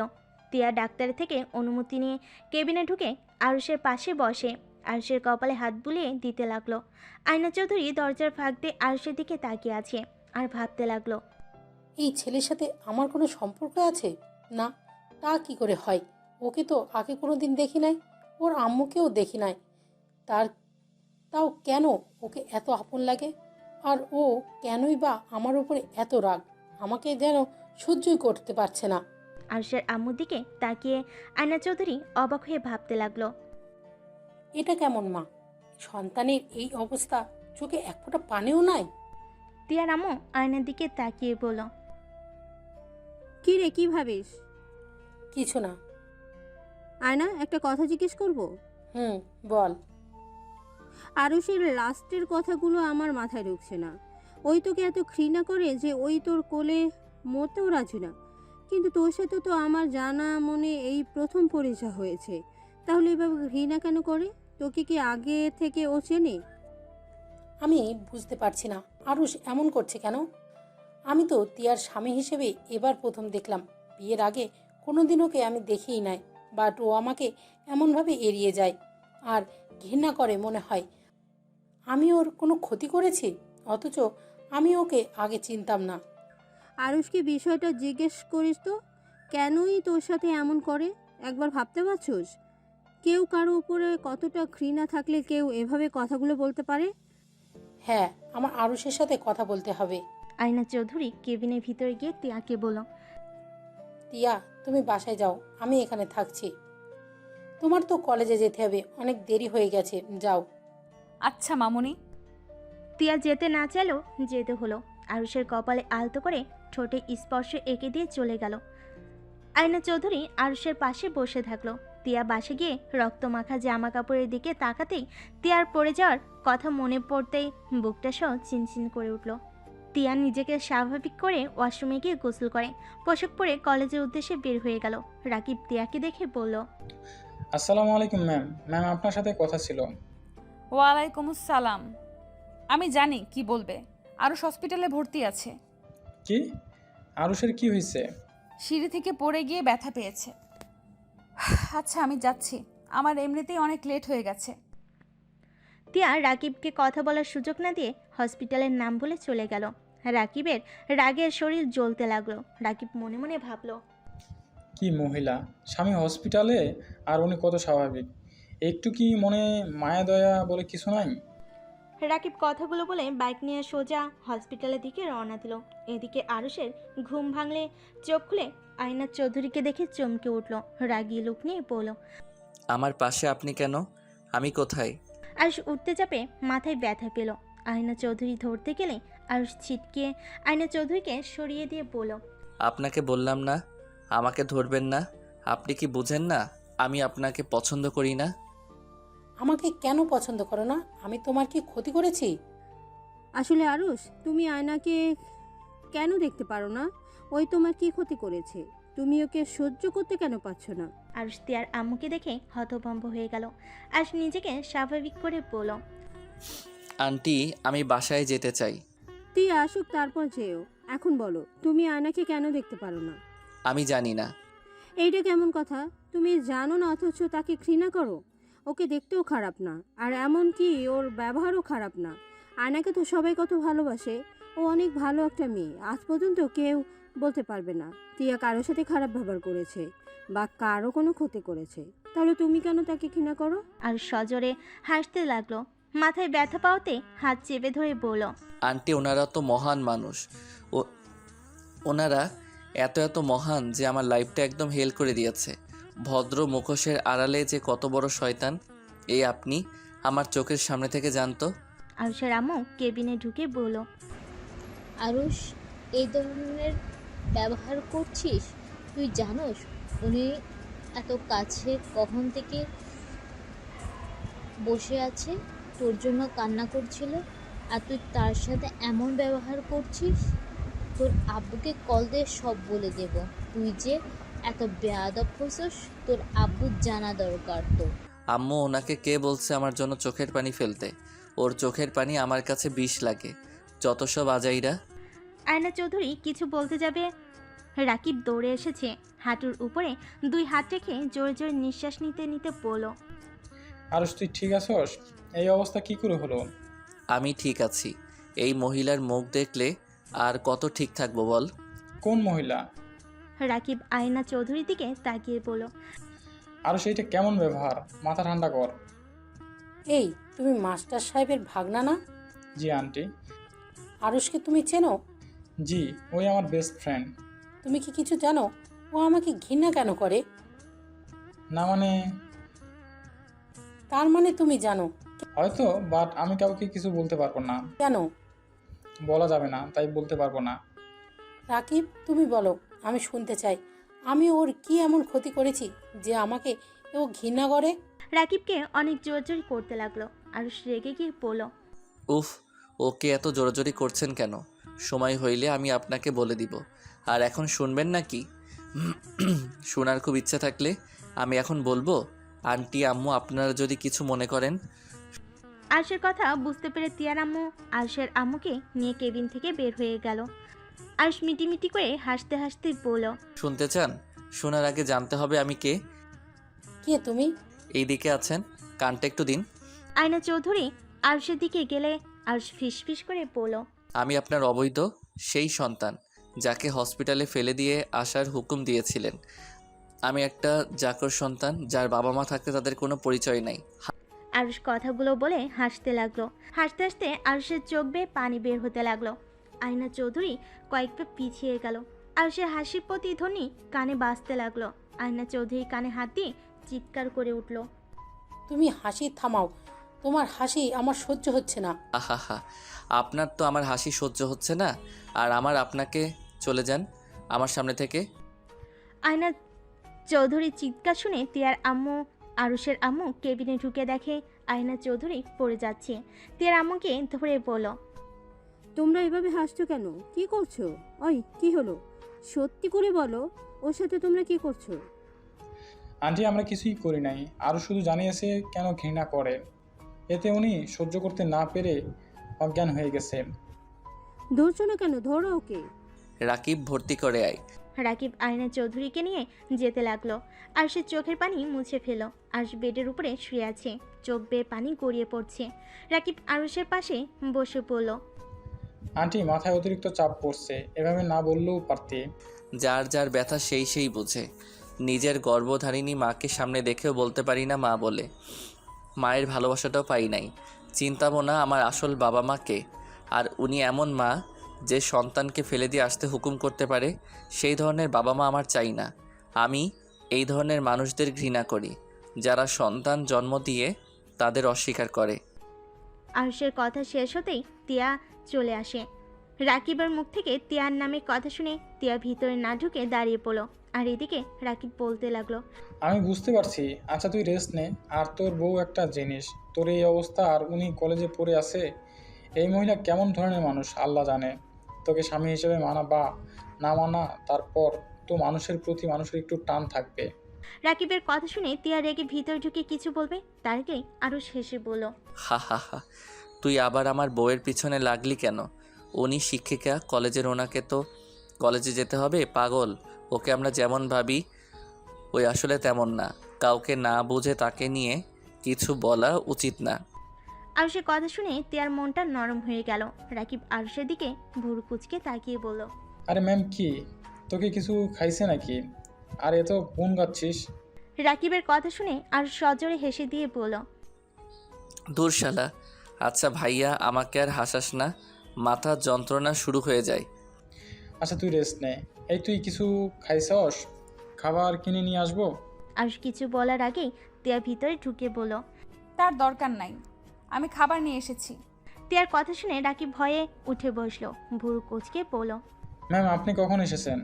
কেন, আমার নামে কিছু বলেছিলে নাকি দুজন মিলে? আরে না না ম্যাম, কি বলেন? আপনার নামে কিছু বলতে পারি? তা ম্যাম, আপনি এই সময়? তিয়া খাবার বক্স খুলে টেবিলের উপরে রাখতে লাগলো। আর রাকিবকে বলল, ছুটি নিয়েছি। ও আচ্ছা ম্যাম, দিন আমার কাছে। আমি খাওয়াই দেই আরুষকে, ওর হাতে তো ব্যথা পেয়েছে।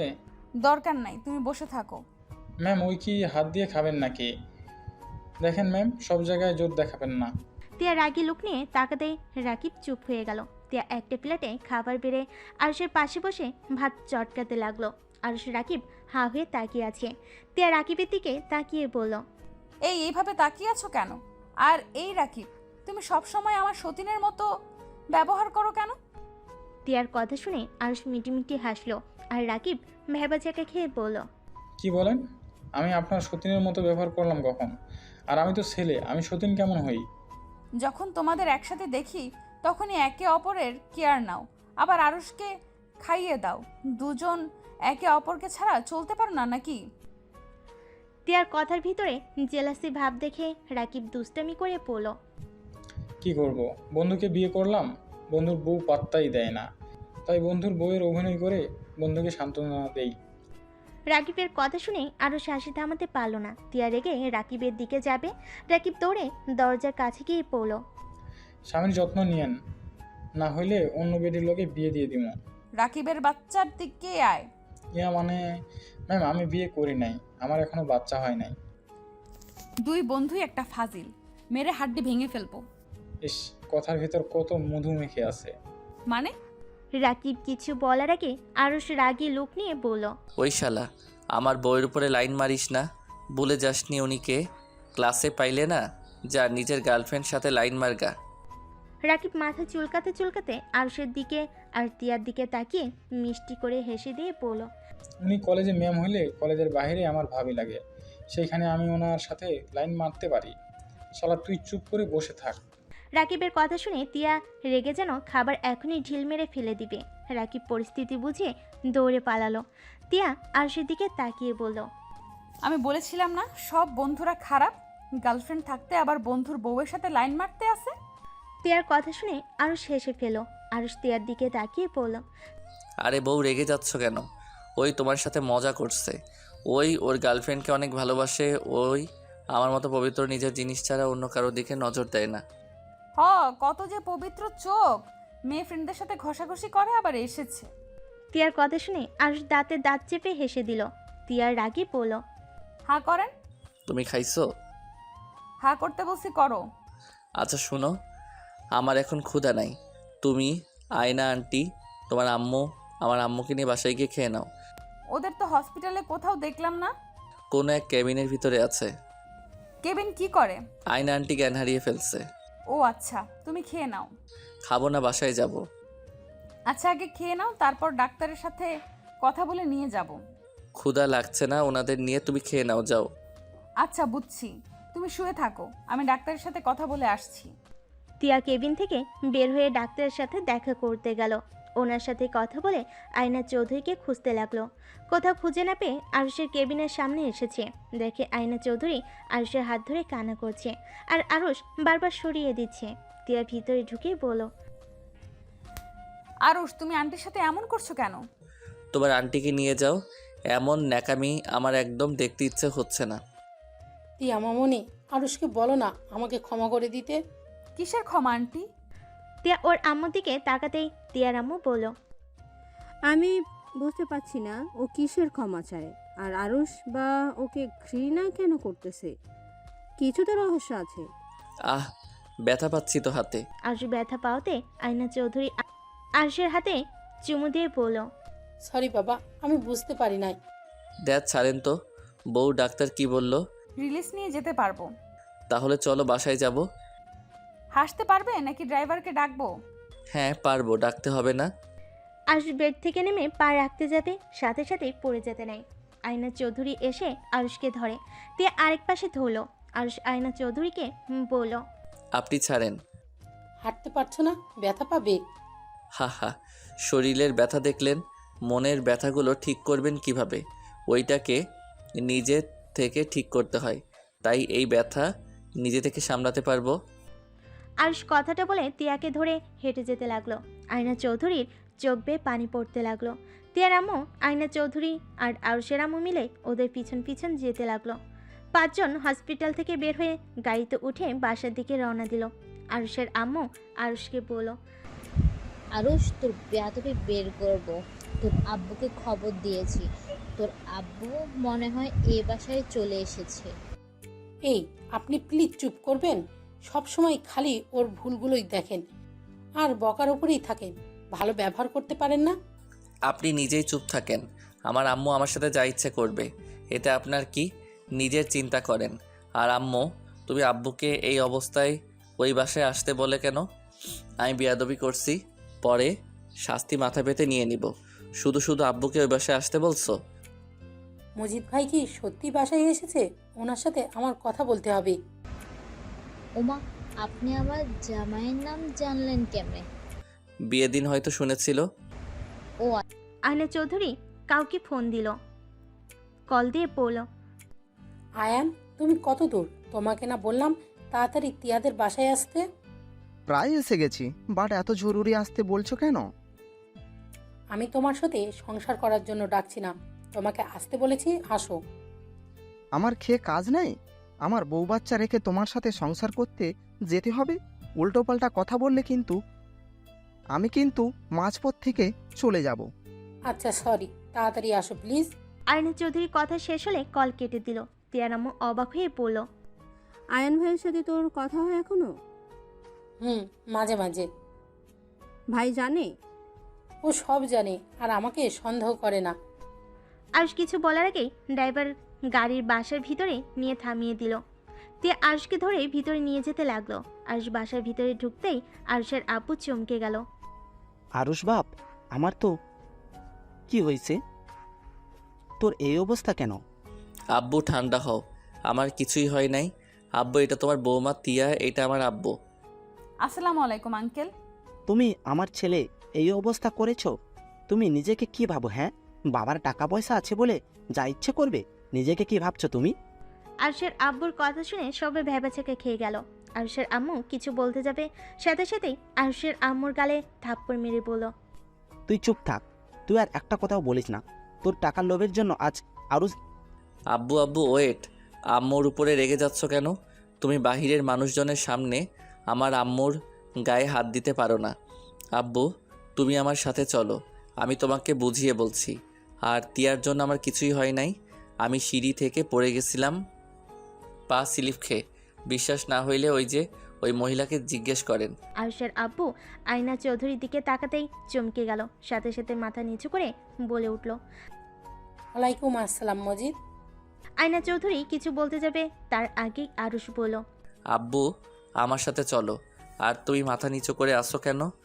তুমি ওদের গোলাম না যে মাথা নিচু করে থাকবে? তিয়ার কিছু বলার আগেই আয়ান তালুকদার বাসার ভিতরে ঢুকে পড়ল। আয়ান তালুকদার আরুষের আব্বুকে দেখে সালাম করলো মাথা নিচু করে। আয়ান তালুকদার আরুষের আব্বুকে জড়িয়ে ধরলো। আরুষের আব্বুর খোঁজ খবর নিতে লাগলো। আর কিছু বলতে যাবে, তার আগেই আরুষ বলে উঠল, আঙ্কেল, আপনি যা বলতে চাচ্ছেন, আমার মনে হয় আমাদের চারজনের একসাথে কথা বলে সব মিটিয়ে নেওয়া ভালো। আরুষের কথা বুঝতে পারলো না। আরুষের দিকে তাকালো। আরুষ ওদের একটা রুমে যাওয়ার দিকে ইশারা করলো। আয়না চৌধুরী আরুষকে ধরে পড়ল। আয়ান, আয়ুষকে ধরো, ও একা হাঁটতে পারবে না, ওর হাতে পায়ে ব্যথা পেয়েছে। আয়ন তালুকদার আরুষকে ধরে নিয়ে যেতে লাগলো। সবাই অবাক হয়ে ওদের দিকে তাকিয়ে আছে। ওরা চারজন রুমের ভিতরে গেল। আয়না চৌধুরী আরুষকে খাটের উপরে বসিয়ে দিল। আরুষ বলল, আন্টি, দরজাটা লাগিয়ে দেন। দরজা লাগিয়ে দিয়ে আয়ন তালুকদার আরুষের আব্বুকেই বলল, মজিদ, আমার সন্তান কই? আমরা দুইজন তোকে কত খুঁজি, তোর কোনো ধারণাও? প্লিজ ভাই, আমায় বলে দে আমার সন্তান কোথায়। আরুষ হাসতে লাগলো। ওর আব্বুর কলার ধরে আরুষ রেগে গিয়ে বলে উঠল, আয়ান, মজিদকে ছাড়ো, আমাদের সন্তান তোমার পেছনে, ওইটাই আমাদের সন্তান। আয়ন তালুকদার আরুষের দিকে তাকাতে আরুষের কাছে এগিয়ে যাবে, তার আগে আরুষ বলল, না না, একদম না, আমার কাছে আসার চেষ্টা করেন না। কেন? আমি আপনাদের বাবা মা হিসেবে মানি না। আমার বাবা ওই লোকটা।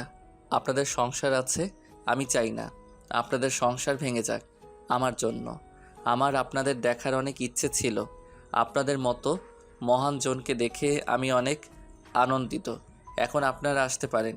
আর হ্যাঁ, এখানে কি কি কথা হলো বাহিরে কেউ যেন না জানে। আপনাদের সাথে আমার কি সম্পর্ক আমি চাই না কেউ জানুক। আমি মজিদ রহমানের ছেলে। আর এই পরিচয়ে বাঁচতে চাই।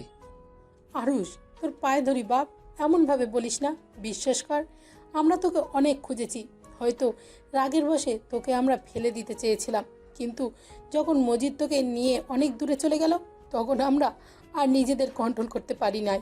আরুষ, প্লিজ আমাদের ক্ষমা করে দে, আর একবার আমাদের আব্বু আম্মু বলে ডাক। তুই যা বলবি আমরা তাই শুনবো। আব্বু প্লিজ আমাদের ক্ষমা করে দে। আমরা তোকে অনেক ভালোবাসি রে। তোকে আমরা আজও খুঁজে বেড়াই। দুইজন কত ট্যুরে যাই শুধুমাত্র তোকে খোঁজার জন্য। আইন তালুকদার আয়না চৌধুরী আরুষের পা ধরতে যাবে, সাথে সাথে আরুষ হাত দিয়ে থামিয়ে দিতে গিয়ে হাতে ব্যথা পাইল। আইন তালুকদার আয়না চৌধুরী আরুষের 2 হাত ধরে চুমু দিয়ে কপালে ঠোঁট ঠেকিয়ে বলল, সরি আব্বু, হাতে ব্যথা পাইছস? আরও ওনারা যাই করো, ওনারা খারাপ মানুষ না। ওনাদের রক্তের রাগ জিত একটু বেশি, যেমন তুইও হয়েছিস। যা বলস তাই করে ছাড়স, তেমন তোর বাবা মাও। আমার মনে হয় তোর ওদের ক্ষমা করে দেওয়া উচিত। আমি ওনাকে ক্ষমা করতে পারি, বাট উনি যেন কাউকে কখনোই না বলে আমি ওনাদের অবৈধ সন্তান। আর আমি চাই না আমার সম্পর্কে বাহিরে কেউ যেন ওনাকে ঘৃণা করুক। আরুষের কথা শুনে আইন তালুকদার আয়না চোখের পানি যেন থামছে না। আরুষকে আলতো করে জড়িয়ে ধরল আর বলতে লাগলো, আমাদের নাকি ঘৃণা করিস? তাহলে আমাদের কথা কেন ভাবছিস? আমি মানুষের ক্ষতি পছন্দ করি না। যাই হোক, এখানে স্টপ হয়ে যান। জোর কর, বাইরে গেলে তিয়া অনেক জেরা করবে। আমি যা বলবো ওইটার সাথে মাথা নাড়াবেন। আচ্ছা আরুষ, একবার আমাদের আম্মু আম্মু বলে ডাক না। আমার মুড নাই, ছাড়েন।